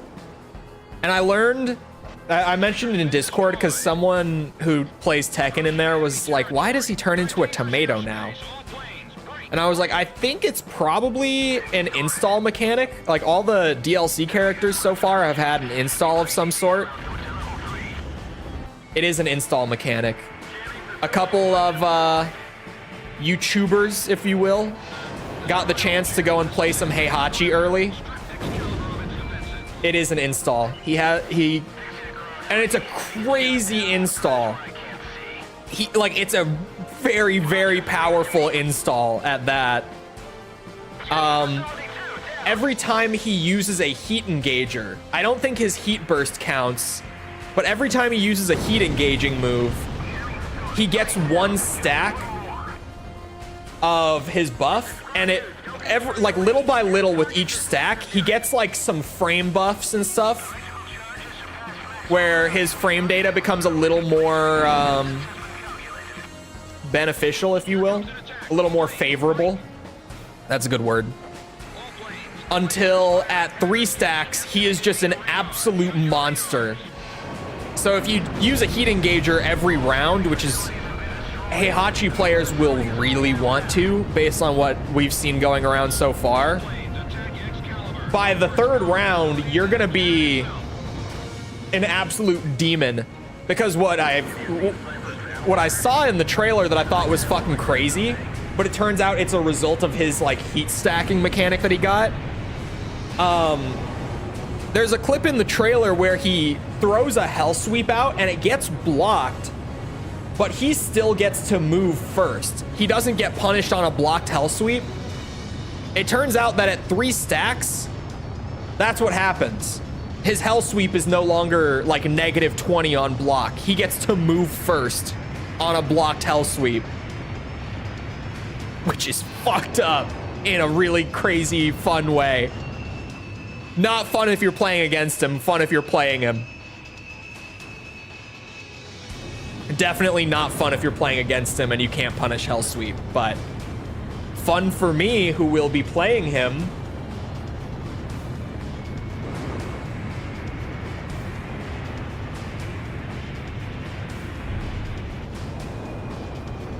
Because like that's the whole thing with hell sweep, is it's big damage, good, like one of the best lows in the game. All the Mishimas have theirs. But if it gets blocked, like if they read your hell sweep or if they somehow react to it, like Jin's is slow enough that you can react to it, you're like -20, so you get launched every time on a blocked hell sweep. Like if you get blocked on a hell sweep, you fucked up, you're dying. You gotta throw it at the right time. Heihachi with full stacks, not happening. He hits you.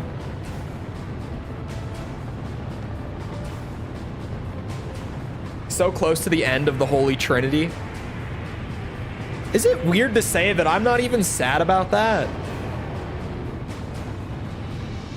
I feel like the Holy Trinity, hear me out, chat. Hear me out. Listen. Listen. Crazy thoughts here. The whole Trinity, or sorry, the Holy Trinity, the Holy Trinity are all like in the upper echelon of Ace Combat for me.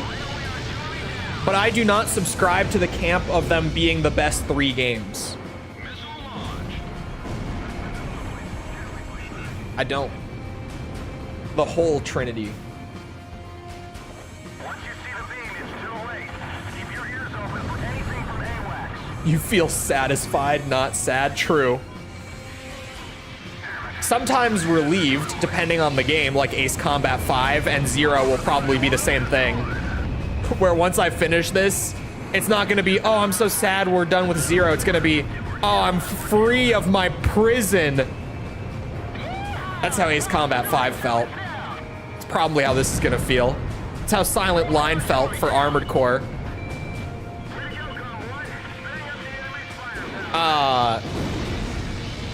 What's my top 3?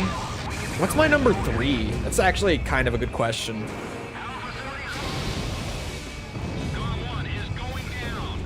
That's on me. 4 is my number 1. 7 is my number 2.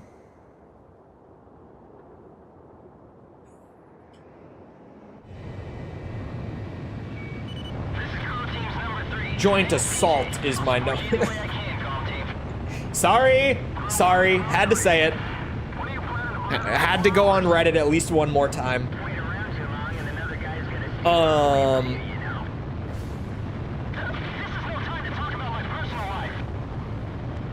Number 3 is Joint Assault. I'm trying to think. Number 3.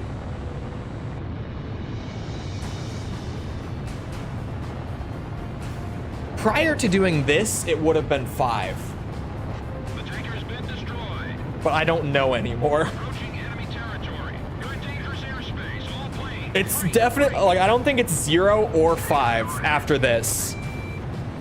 Like, if prior to doing 100%, it would have, like, I would have said 5, and if not 5, I would have said 0.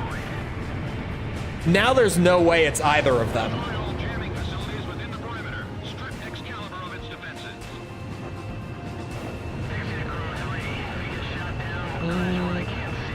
Advance. Yeah, okay. Ace Combat Advance is number 3.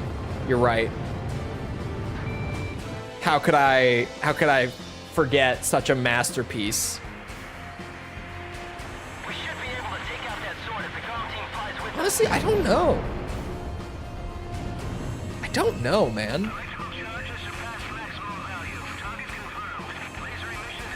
I feel like now, because my ranking is shifting, like, I probably won't have a super solid take on my number 3 until I finish this.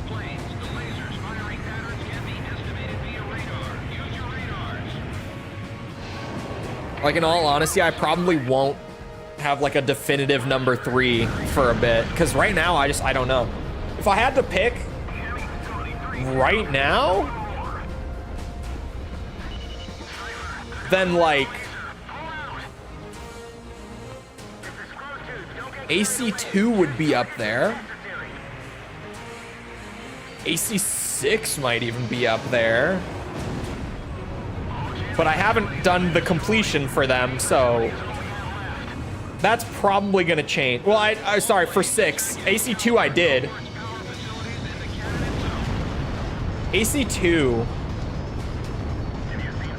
is a, it's an elegant game from a more refined era. It's weird, because like 5 and 0 probably would have been my 3 and 4 before, but now I'm sitting here and I'm like, there's no way in hell I could say it's 5 or 0. I am at least currently thoroughly burnt out on the Gen 5 games, if you will. Ace Combat Gen 5 games. That being 5 and 0. Like as a total package. Completing both of them back to back is hellish. And yet you keep grinding away. It has to be done. I can't stop now. So close to the end after all this pain, I can't stop now. It has to be done. We're doing God's work out here. Oh God.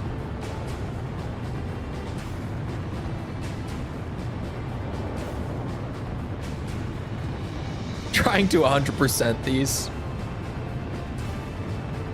But you can't say I didn't. If anyone ever questions my Ace Combat credentials, I have this to back myself up.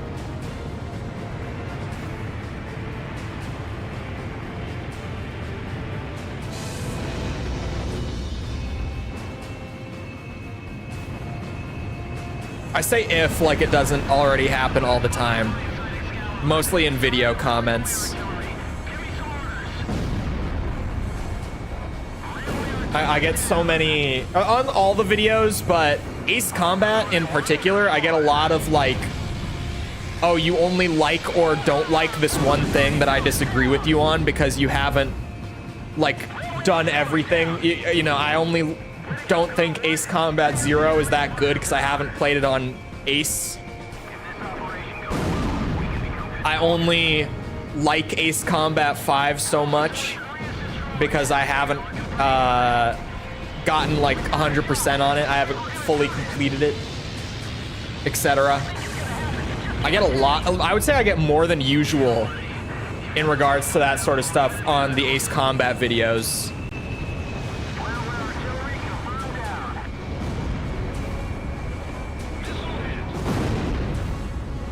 Wait, what's jamming? The fuck? Jamming plane spawned? Where?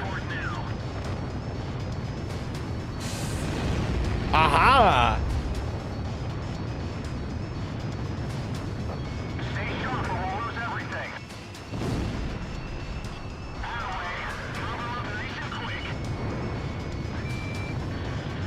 Did go down significantly because of 100%. 0 is kind of a weird one in that sense, because my opinion of 0 went up and then went back down, and we still haven't even completed it. Like, I did experience the, like, everyone was always saying, like, oh yeah, your opinion of 0 will go up when you complete it. And I'm like, yeah, I think it will. I agree. And it did. But now it's curving back down. We've got a parabola going on here with my thoughts on Ace 0 over the course of completion.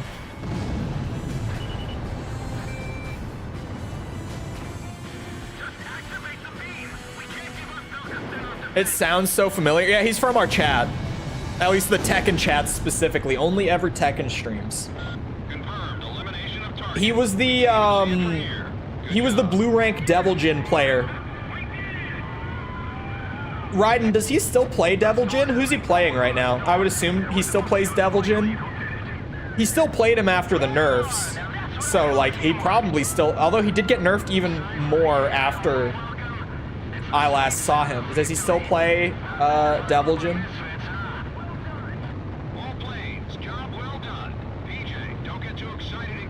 The grind also goes a bit too far. Yeah. Hello, False.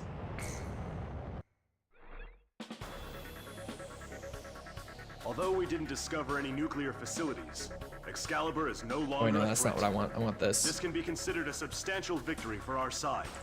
Head Operations has recognized you as an indispensable component in this war and expresses their utmost gratitude and respect.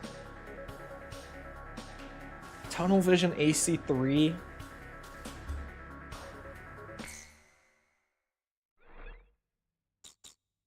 I don't agree. I don't agree. I think it's up there.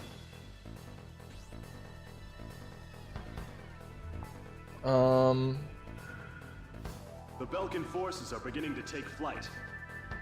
The industrial city of Hoffman I'm thinking is crucial to the hard. enemy's industrial strategy.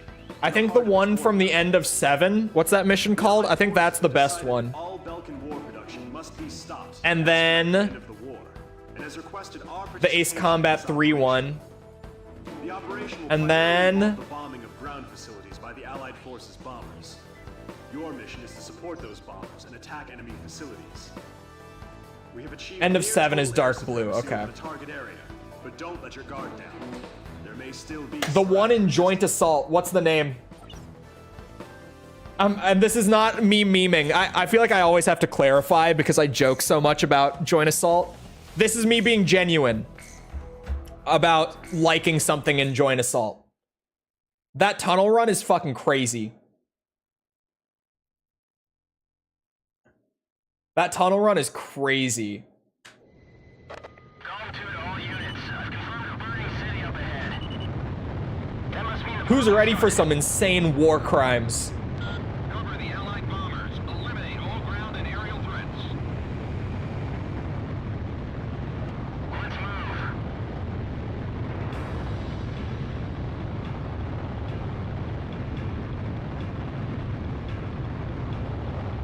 This is just gonna be absolute collateral damage on this one. You guys know, we never specifically go for the war crimes. But oh boy, we're about to get some war crimes. Initiate bombing sequence. Drop them all. That's not enough. Got more bombs.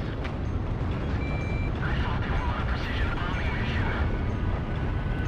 They're just tossing bombs all over the place. Me included. Suck it up, Pixie. Be a man. Strange is going on down there. The number of burning areas just suddenly increased. Inform all units. This is an order from Operation HQ. However, do not retreat until all facilities are destroyed. Leave them nothing. That is all. Yeah, that'll do it. Falcons are setting fire to their own. Attention Allied fighters. Our tank units advancing to Sector 2. Some Falcon planes are giving us trouble. Take down those planes for us. A tunnel just hit the city. Are those guys serious?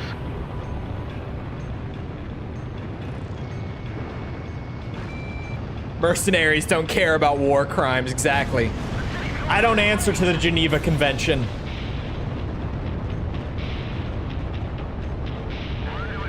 They aren't war crimes if you win, exactly. You expect me to believe that arson and innocent Exactly. bombing is war? It's the Geneva checklist. It's a collision of powers. Is Fallout on the list? Yes. War has a set of rules to follow.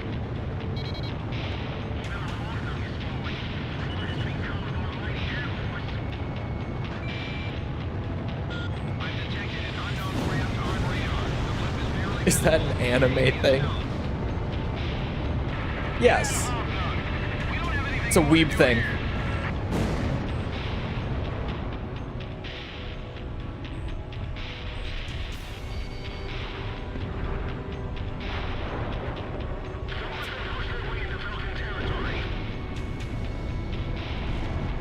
I believe it's from a Demon Slayer or Jujutsu Kaisen, one or the other.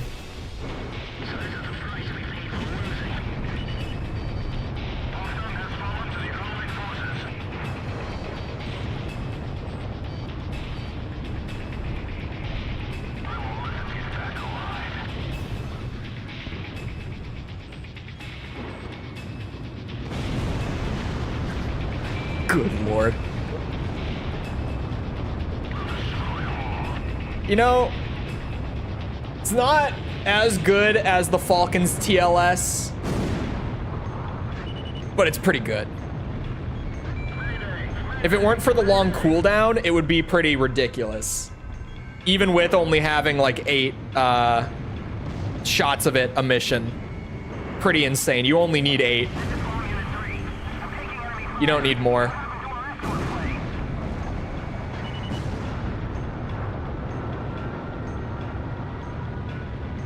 Was that a joke about the Geneva anime thing? I honestly don't know. I played it as a joke.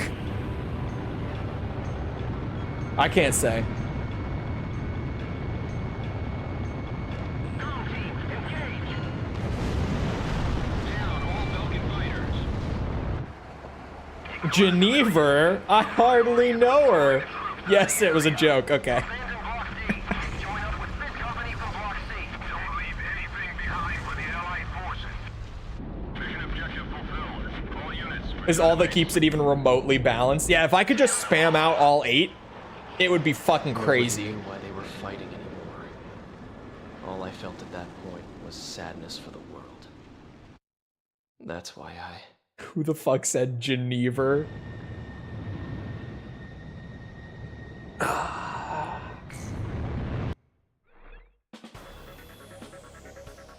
Pursued by Allied forces, the Belkan How far forces along have are your taken assault flight, records? The abandoning aces, you mean? Without military We got production all of those capabilities, before doing the S Belkan's in a ranks. bind.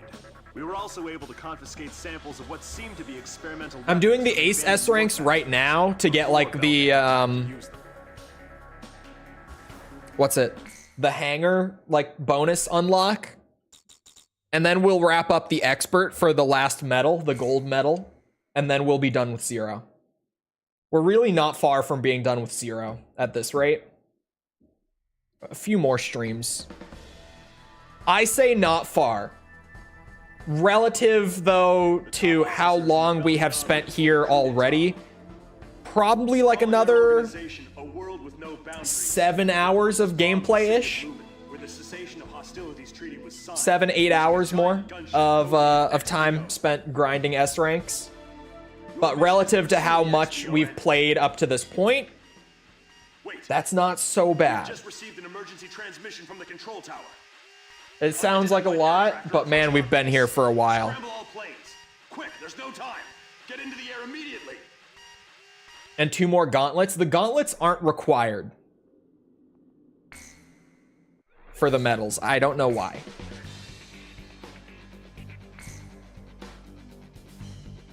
Day 61 or 62 we'll be on to a new game. No.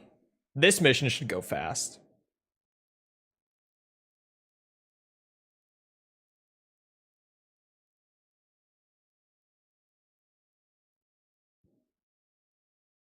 Haven't played them. I can't blame you.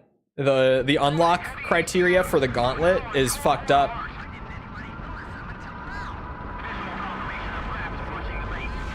Technically haven't even done the full gauntlet run, only Mobius. I have an S rank.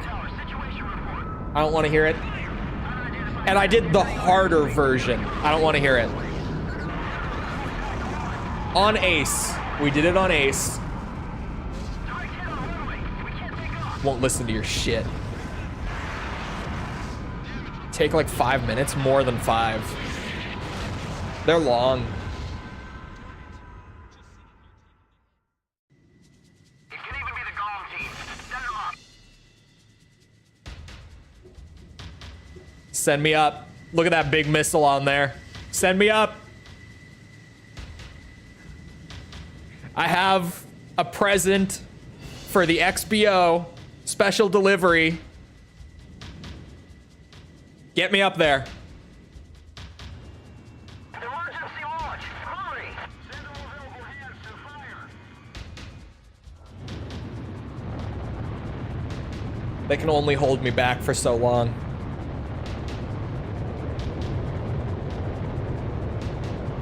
Gonna turn into the didn't S rank Game Boy, or sorry, Ghost Babel special missions.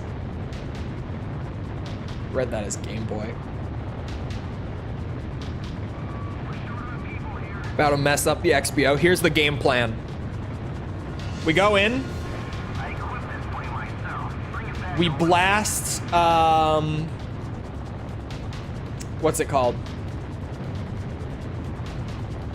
We blast the aces when they spawn. We do the first phase of the XBO normally with missiles. Second phase, we send a nuke again. We're counting on you. And then we just close it out like normal with that last cockpit shot. Left on radar.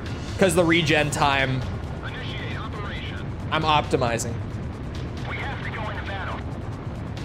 Both correct readings. Don't get me started on correct readings. Japanese studies are ruining me. Fuck kanji. Hashtag fuck kanji. Why did we need a third writing system, Japan? It was fine, I think. Personally. Didn't need to adopt China's writing system. I don't think they were thinking about what I would think about it when they did it, but fuck kanji. Sick of it. So sick of it.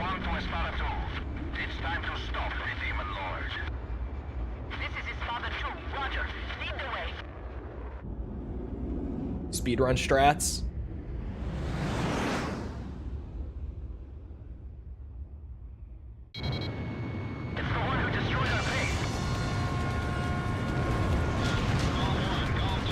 That should have hit both of them. It might not have hit the other one, but the explosion radius on this thing, with what I've seen it do, I think it hit both of them.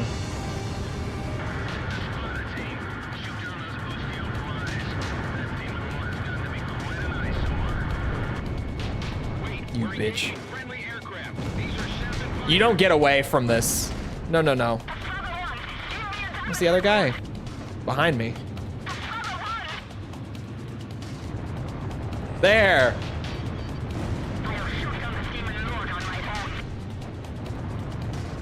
The giant plane in this game kind of disappointing.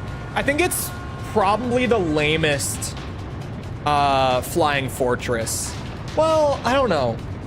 Realistically, the air combat one is probably the lamest, but the air combat one gets credit for like being the first super weapon in the franchise, right? It gets a little bit of a pass in that sense. Like realistically, that's the lamest, but talking like AC2 and on, I guess AC2 doesn't have one, does it? Okay, AC3 and on, I feel like this is the lamest flying fortress.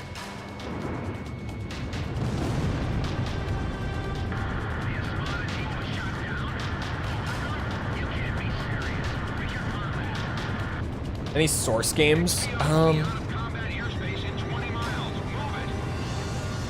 Surprisingly, no. I don't think so. Is one of the lamest? I think it might be the lamest outside of the air combat one. That's true. It's also not as dangerous. Oh my god, the nuke destroyed almost every target on the XBO because of how fucking big the explosive radius is. Warning, the enemy's tracking you on radar.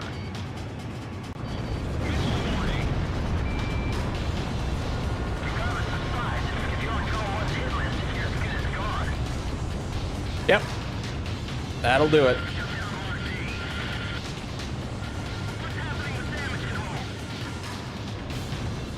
Get some attacks in around the XBO cockpit. That should mess up his steering. Done. The XBO's taking a death blow. It was Cipher. Cipher did it.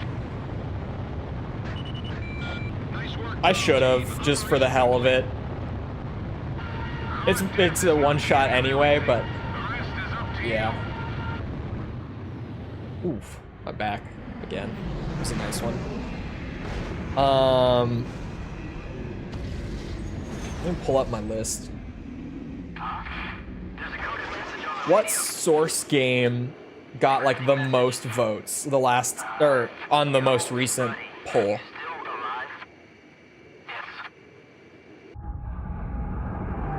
Half-Life, no shit.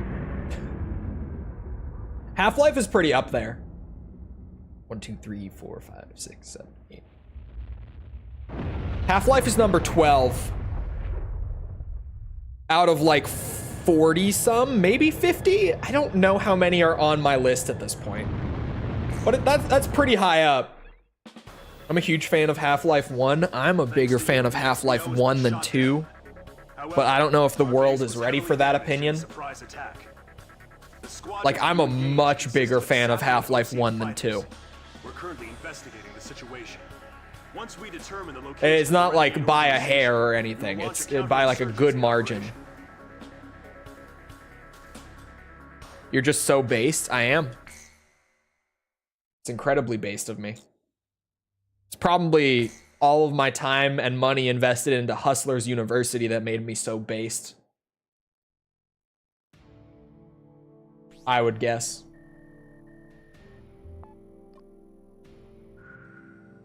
We have confirmed that the aircraft that attacked our base... Biggest mistake of my life. Yeah, hard mode on Half-Life 1 doesn't fuck around. This highly organized renegade army is comprised of... What color is your Bugatti? I went with orange because I'm based. And of course, Belkan. I'd buy your program. That's great because here, actually, right here, I'll send you the link. It's only $50 a month. Here. Here, I got you. Don't worry about it. Only $50 a month. We discovered that this facility houses an experimental V2 weapon. Unfortunately, it took us a long amount of time to uncover this information due to the facility's location beneath the dam's waters. Just for you. Special deal for you? $48. Take it or leave it. You will most likely encounter fierce resistance from the crew forces of both B7R and MUD. What about Black Mesa versus the original? I actually haven't played Black Mesa. I haven't picked it up yet. I don't like any of these. I was playing the bit and figured it was just a good time. Oh my... Go destroy that weapon and come back in one Man, piece. you're right. Anything else is unacceptable. Actually, that was the wrong link, dog. Hold on.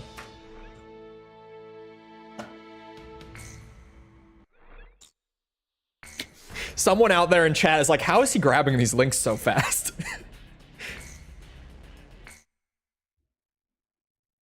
I have them all bookmarked. All of my like work links I have in a folder in my bookmarks.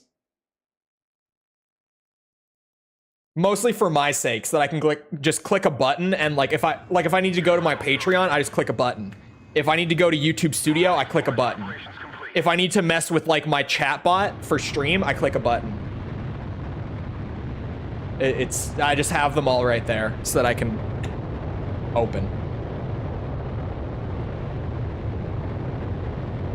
Would you play Sekiro if Soulsborne wins? I don't think so. Not like immediately. I'm gonna play Sekiro at some point. I am. You'd cover Black Mesa? Yeah, I would definitely give Black Mesa a video. I would also have to play Half-Life Alyx.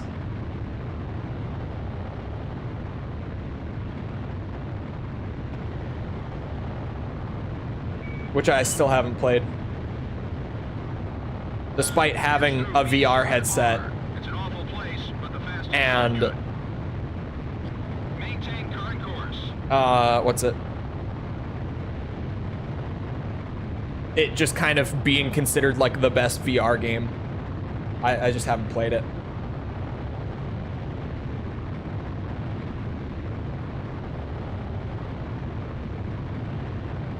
Enemy aircraft detected close to area B7R. Damn, you got no new signups for Hustlers University? The fuck? Change course. Eliminate enemy forces. Or sorry, my Hustlers University? Would you play Kingsfield? It's on the list. There wasn't much interest in it this last time we pulled.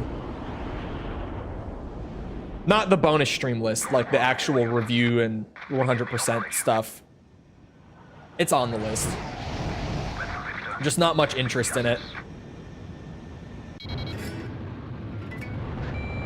Oh my god, false. I didn't even, like, tell you about this or bring this up with you. Did you hear that Black Ops 3 is now even less safe?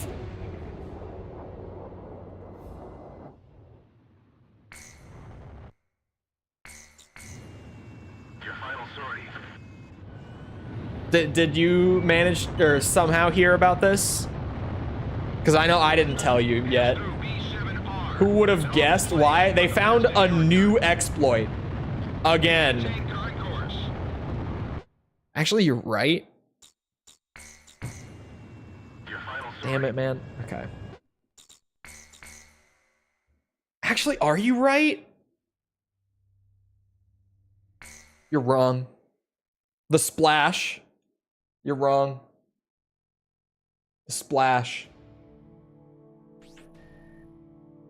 I'm using the nuke.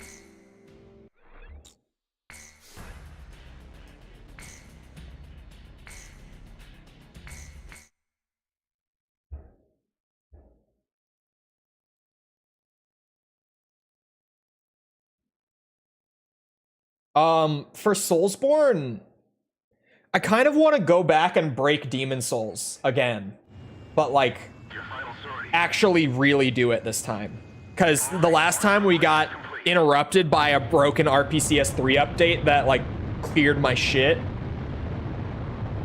I kind of like I think back to that often about like, man, we were having a great time just absolutely breaking that game with the build we were doing, and then we just like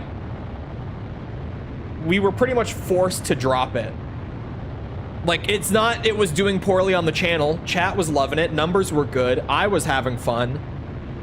Just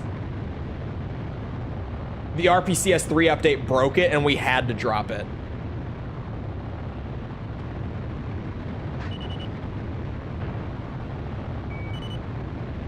It sucked. Pass through B7R. It's an awful place, but the fastest shortcut. Or maybe Dark Souls 1, because I haven't replayed Dark Souls 1 in a while. I have the bug for that too. But Sekiro and Dark Souls 3 are still on the list. I have to do them at some point.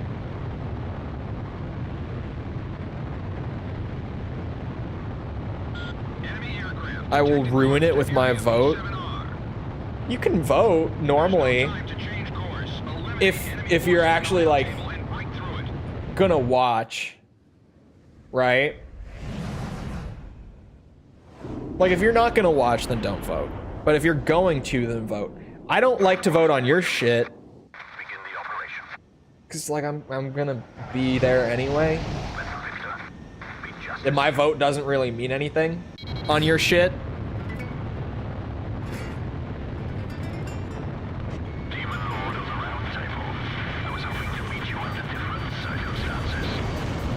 Damn, I didn't have lock on. I tried.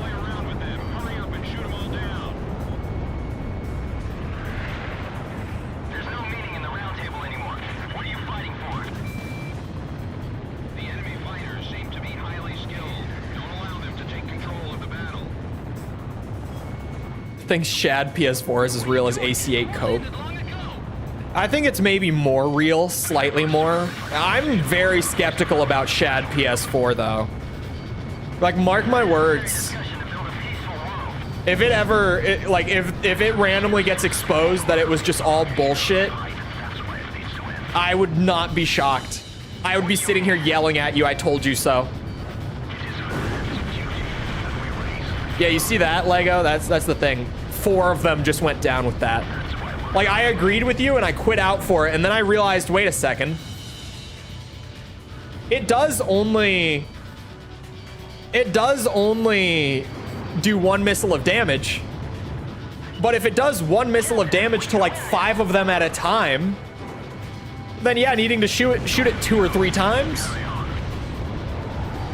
doesn't mean a whole lot. If you want it deleted. False. You have done so much damage with this question.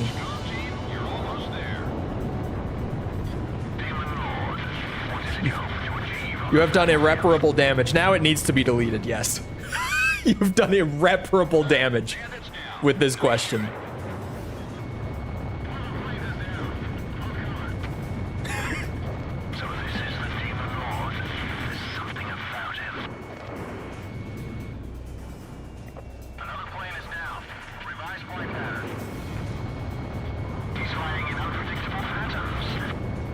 Brother.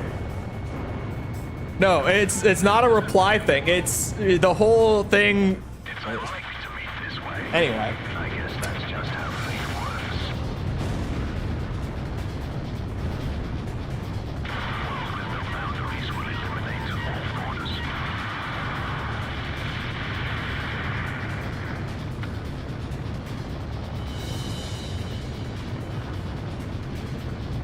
The question was not damaging. Bringing attention to the question in any way, shape, or form was damaging.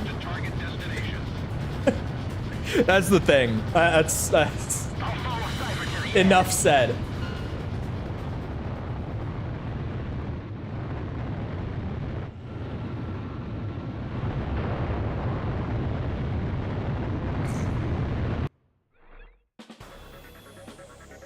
It seems the coup force is serious. An Allied forces squadron approaching from a different route. I'm excited for what? At the rendezvous point any time now. There's no time to return to base. There's nothing to be excited about. Get over to Avalon. Nothing at all. This channel's boring as fuck. I don't know why you're here. You should probably leave.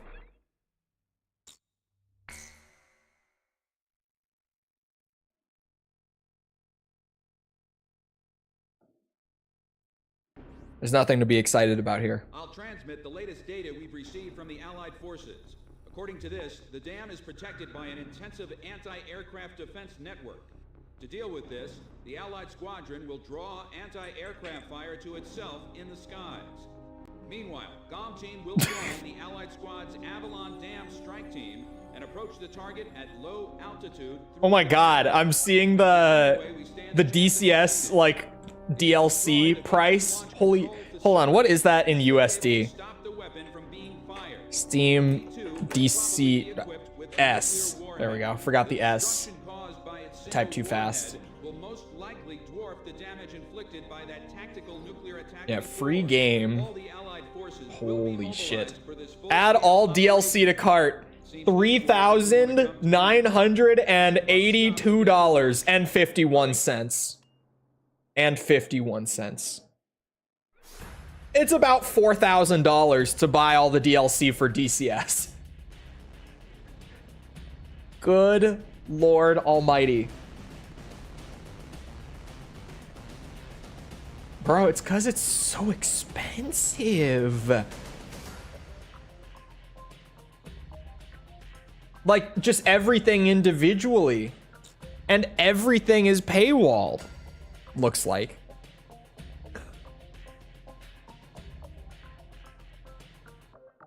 That map, it looks like it's just a multiplayer map. $56. That map, $25. This one helicopter, $65. The A10, $80.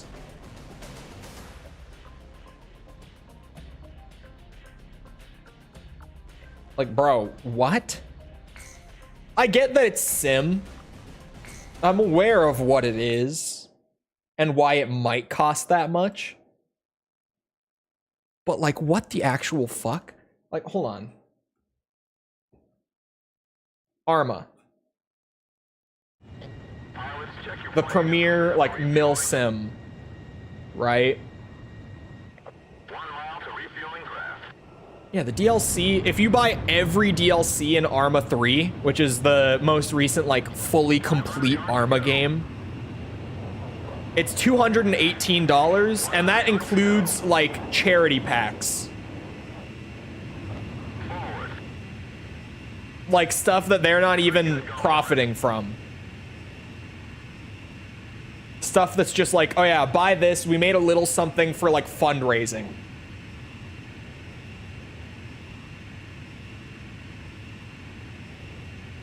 For individual maps is crazy. That's what I'm saying, dude. If they allowed you to earn things in game, would just be War Thunder then? Dude, War Thunder's prices aren't that high.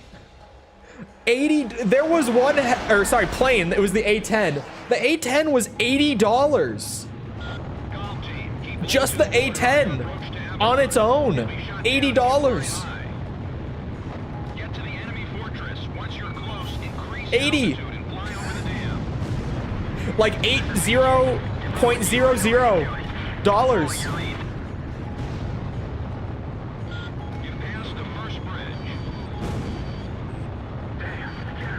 F-20 is like $75. The Apache helicopter was $65.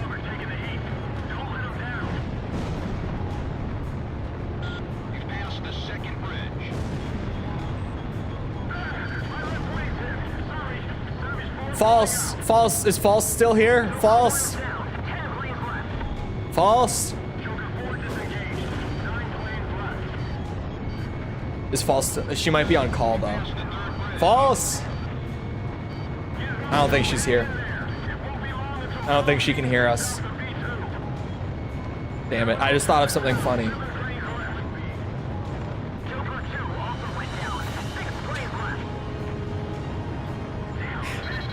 No, you guys, trust me. Trust me. You don't need to at her. She can hear me yelling, probably, maybe. False! It'll work, you guys. Just trust the process. False! Eventually.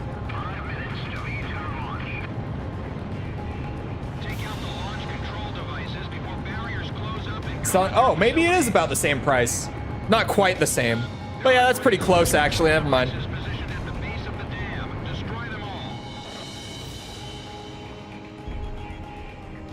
This is turning into the MGS game over. Oh my god, that would be so fucking funny. We will carry out the new creation of destruction through the power of righteousness. Ah, she can hear me. False. False. Territories, peoples, authorities, all will be liberated. This is the new state, a world with no boundaries. False. Nations, I don't know if she can hear me or not. She just put an emote. That doesn't mean a whole lot. unnecessary borders. The world with no boundaries will end. Maybe she's trying to dodge when she doesn't even know what's incoming. She just has a bad feeling. I can? Awesome. Hey, False. You know what is happening next week? For the record, just so we're on the same page here. Because I think this is important. Next week, hit video game Tekken 8, along with its new DLC, is also getting a huge update. And part of this DLC update, not the DLC, the free part, is online training mode. So like, we could go into training mode together for me to teach you how everything works. Just saying. Just saying. Although, you know, I understand Tekken 8 is kind of expensive. I get it. I get it. So I could probably live with another hit video game, Street Fighter 6. Also, already has online training mode. That's what I actually told you about a couple weeks ago, was Street Fighter 6. So, you know, there's also a new character out on Street Fighter 6 as of yesterday, who I am a little excited to play. Terry Bogard. Terry fucking Bogard. Came out yesterday. I already own him. I have like the year 2 pass for Street Fighter, but I haven't played yet. So, you know. I'm just saying.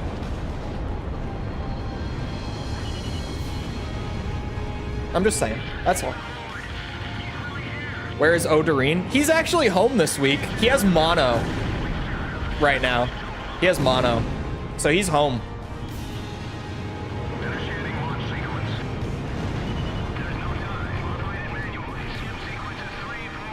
Also, you can call him Owen. He's chill like that. I don't call him Odarine ever. I mean, I do sometimes when I'm giving him shit, but no, not really.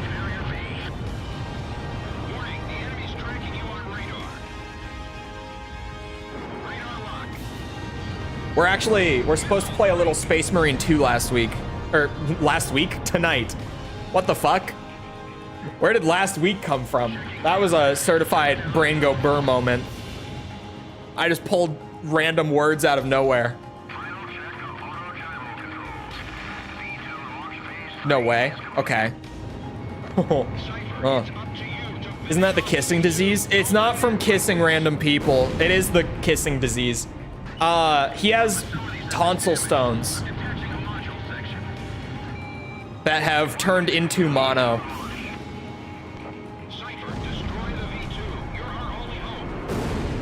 He has developed a bad case of the tonsil stones.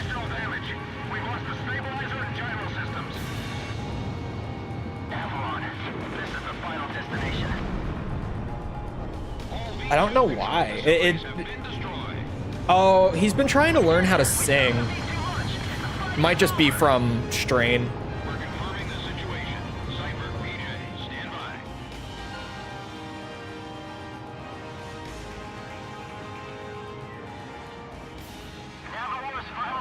I like calling him Odorin. You know, if you want, he also like has Street Fighter 6, but he's terrible at it. He's not good at it at all.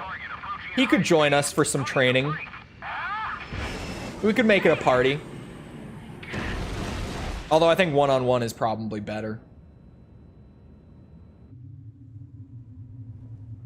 Yeah, I'm going to use TLS for Pixie. It's like a full-blown government name to me.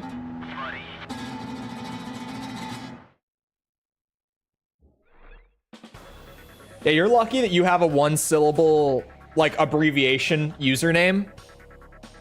Because otherwise, I would hit you with the first name every single time without fail. It's just how I am.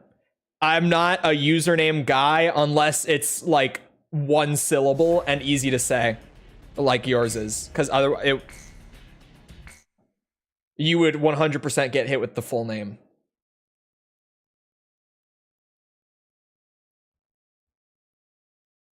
Which also, like...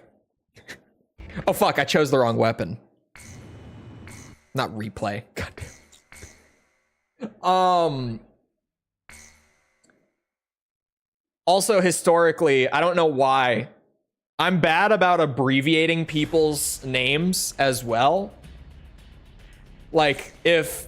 I'm actually... I can think of two specific examples that... like, actual friends of mine. William... Do I shorten it to Will? Bill? Willie? Nothing. That's William. I call him William. Matthew? Matt? Never heard of him. That's Matthew. Thomas? Is that Tom? No. That's Thomas. I thought of a third one. I don't know why I'm like this. I don't know why.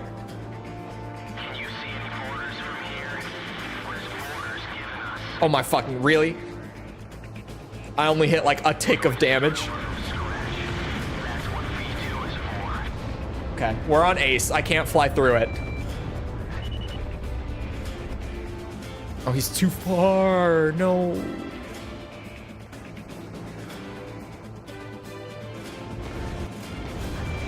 Pixie. You're a bitch.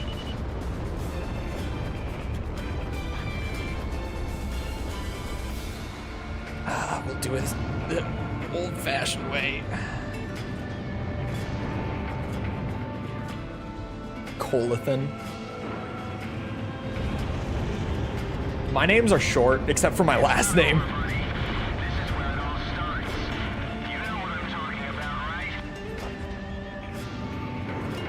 Chat don't know my middle name, but that's a one syllable too.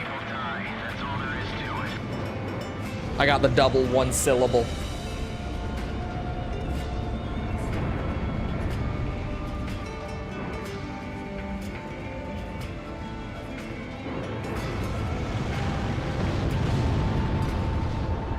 Middle name is Throat. Goat. That's two. When people call me Echo, I feel violated, like they called me someone else. To get to your channel because it's faster? It shouldn't be now, is it?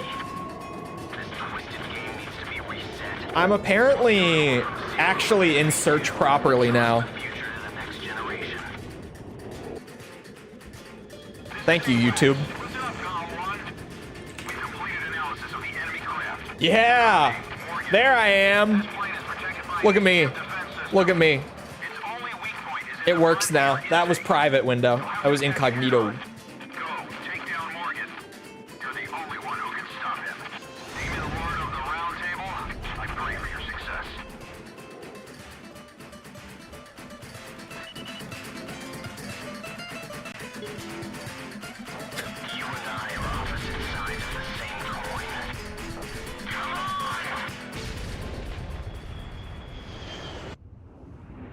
We're both Legos. Anyway. Anyway, moving on from that.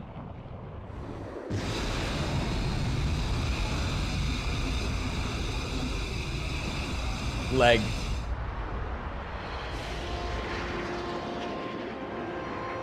Oh, yeah, in India it might not work still. Because that's what would come up before.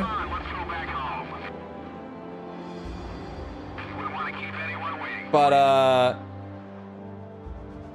what's it? Yeah, in India it might still be like that. In the US it was like that forever. For forever. Legos 2, you're right.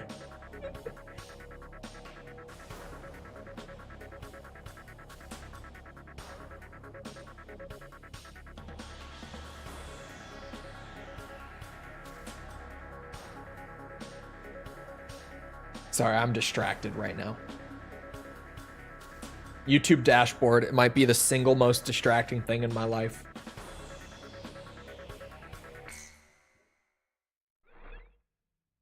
Twitter would have been before, but now that I've like gotten myself off of Twitter, no longer. No longer.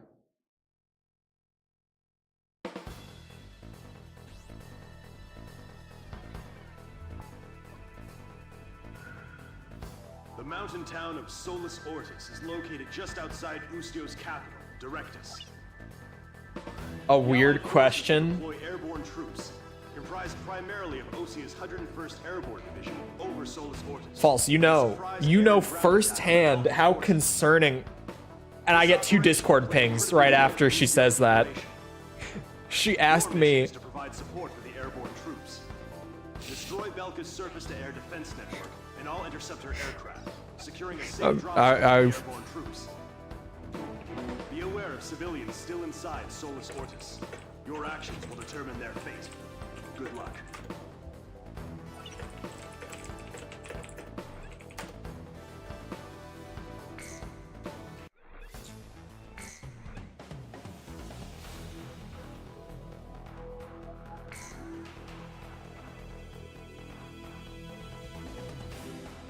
Wait, what? Is this something that's happening in her Discord? What is happening? How does Tibby know what's going on? We can't be friends anymore.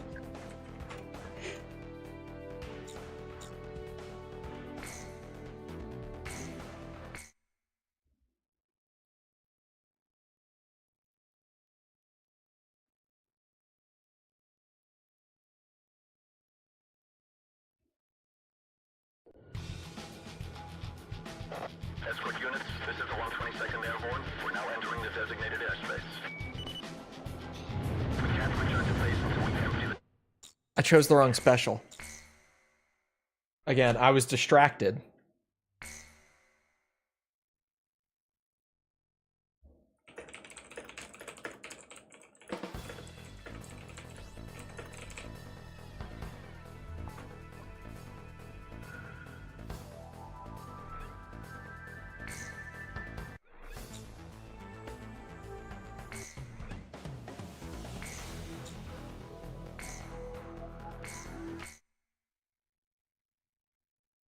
Did you want me to say something sooner in regards to this? You're not exactly right, Tibby, but you're relatively on the right track. You're close enough.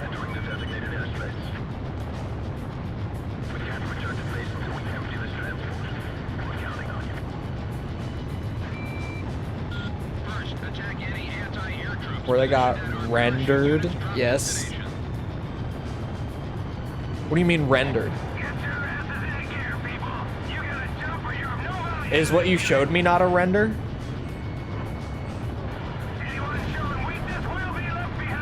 What do you mean by rendered?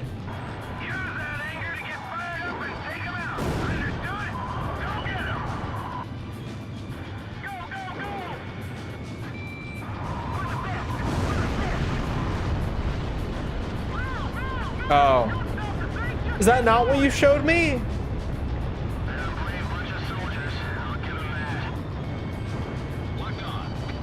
I think that's all I ever saw. Oh.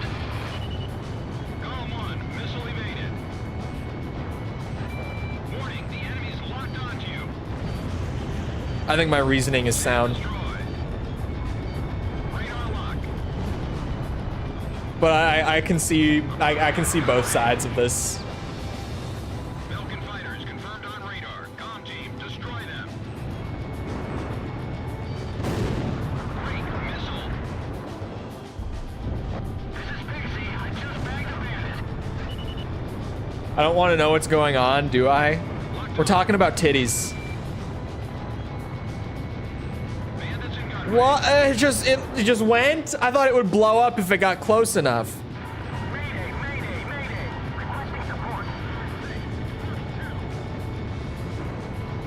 Galm 1, missile launched. Did I make it worse by saying that? I think I might have just made it. I love cursed knowledge. Approaching gun range. That's what you get. That is the cursed knowledge. Shack on the target. Those are all the way the enemy planes. So much worse? Well, that's the statement officially. That's a kill. Regroup and assume control of Sector A1.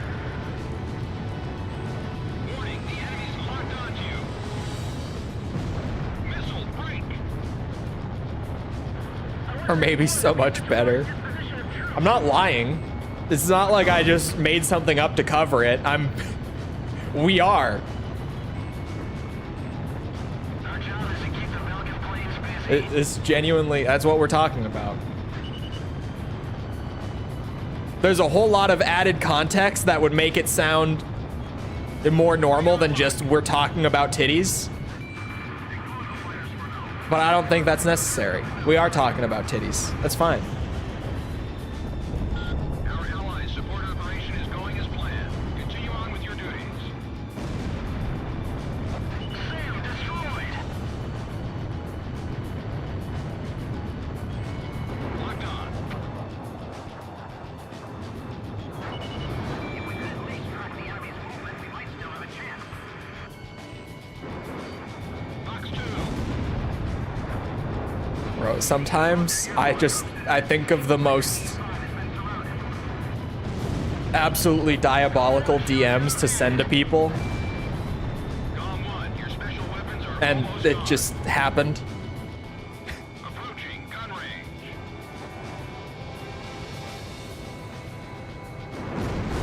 Galm 1, missile launched. Oh, fuck me, Cipher. Come on. Oh, look, my my big nuke went off way over there. You think you'll play Project Wingman after you finish the 100%? I don't know. I might be pretty burned, like burned out by the end of this. We'll see. It depends how I feel.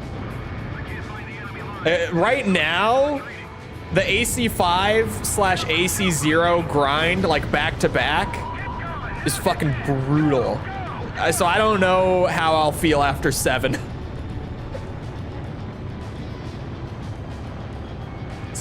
DMs he's regretting sending? No.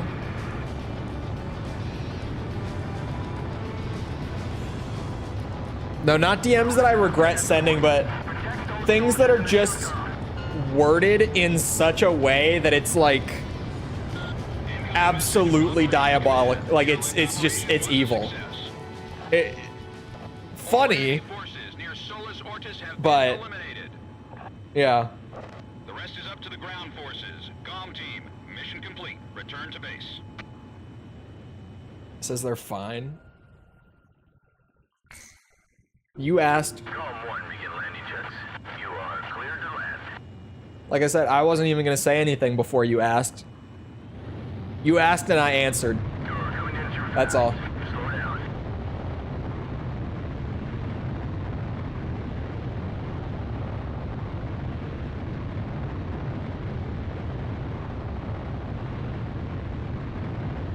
You're coming in through. That's something you should. I will remember that. Because I thought I was being nice by not mentioning it. Since it's so expensive. Yeah, but since it's so expensive, like, I think that you should just have what you want with it. I shouldn't be telling you what you should or shouldn't do with it.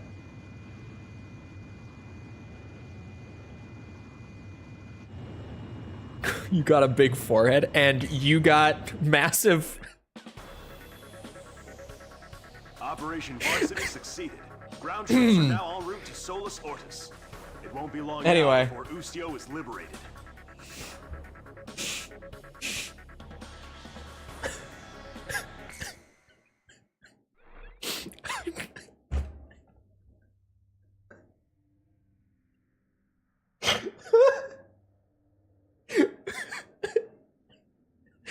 The realization.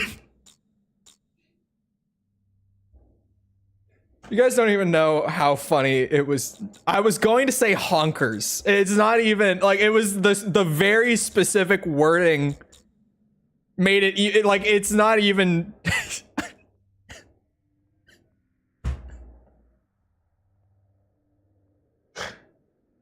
I was gonna say honkers, dude. Massive what? I was gonna say, and you have massive honkers, so, but.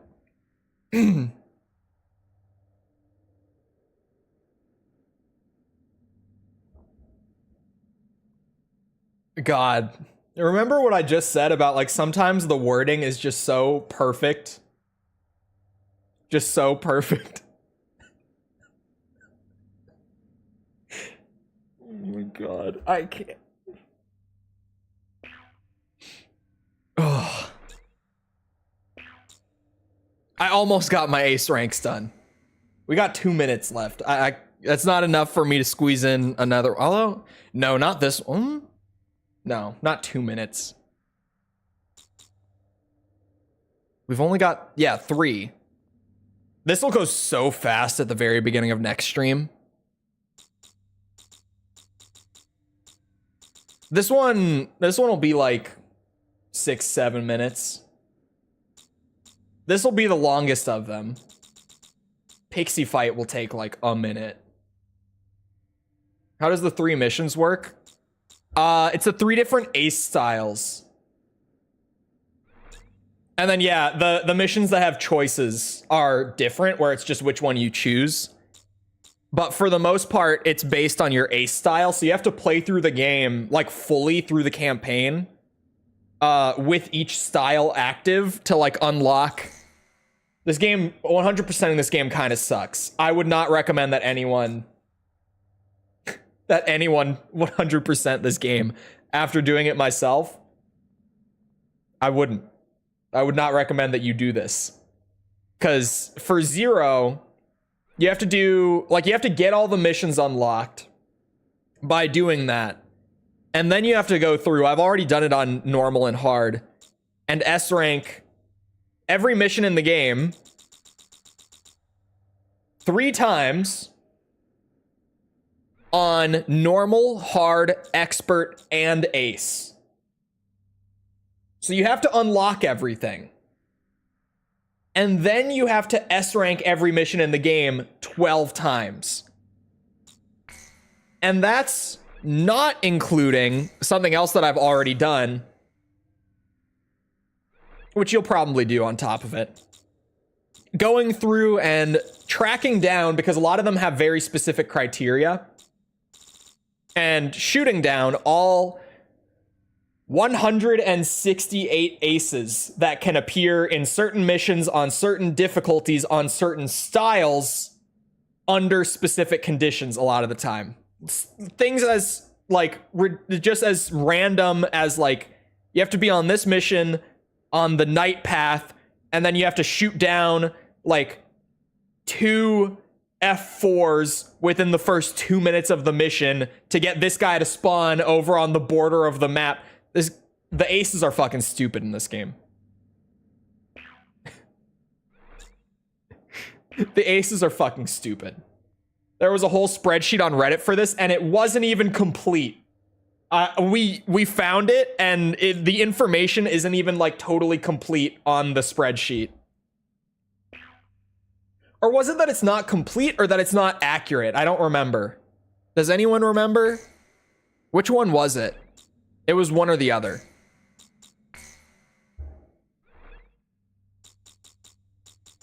All that for, most of that, like what I just explained, is literally for 3 medals right here. I was gonna use that. The best list is honestly just the one on the wiki. That's what I used. It was more consistent than the spreadsheet. The spreadsheet seemed awesome, but then we realized that there were issues with it, so we went back to the wiki list. If I had to do a 20-minute mission and the guide wasn't right, exactly. Like that, we went back to the wiki list after that. Still Far Night. Yeah, it takes a while to, like, swing it back. 100% in this game is a process, man. It's fucked up. Anyway. It is about that time. I gotta go back to video work. So, I hope you guys enjoyed. If you did enjoy and you haven't done so already, I hope you have... whoa, I just skipped, like, all the way to the end of what I normally say. Subscribe if you enjoyed is what I meant to say. We're doing this. We're doing Armored Core. What else are we doing? Metal Gear, Resident Evil. Maybe something else in the near future. Maybe. Come back for any of it. Also, if you enjoyed and you haven't done so already, leave a like on the stream. Algorithm. You know how it goes. If you're looking for links to anything outside of YouTube to engage the community, check out links in the description below. Things like Twitter, Discord server, whatever. They're all down there. Other than that, though, once again, I hope you guys enjoyed. I'll see you always back here next time. I hope you all have a great rest of your day. Thank you for coming to the stream, and goodbye.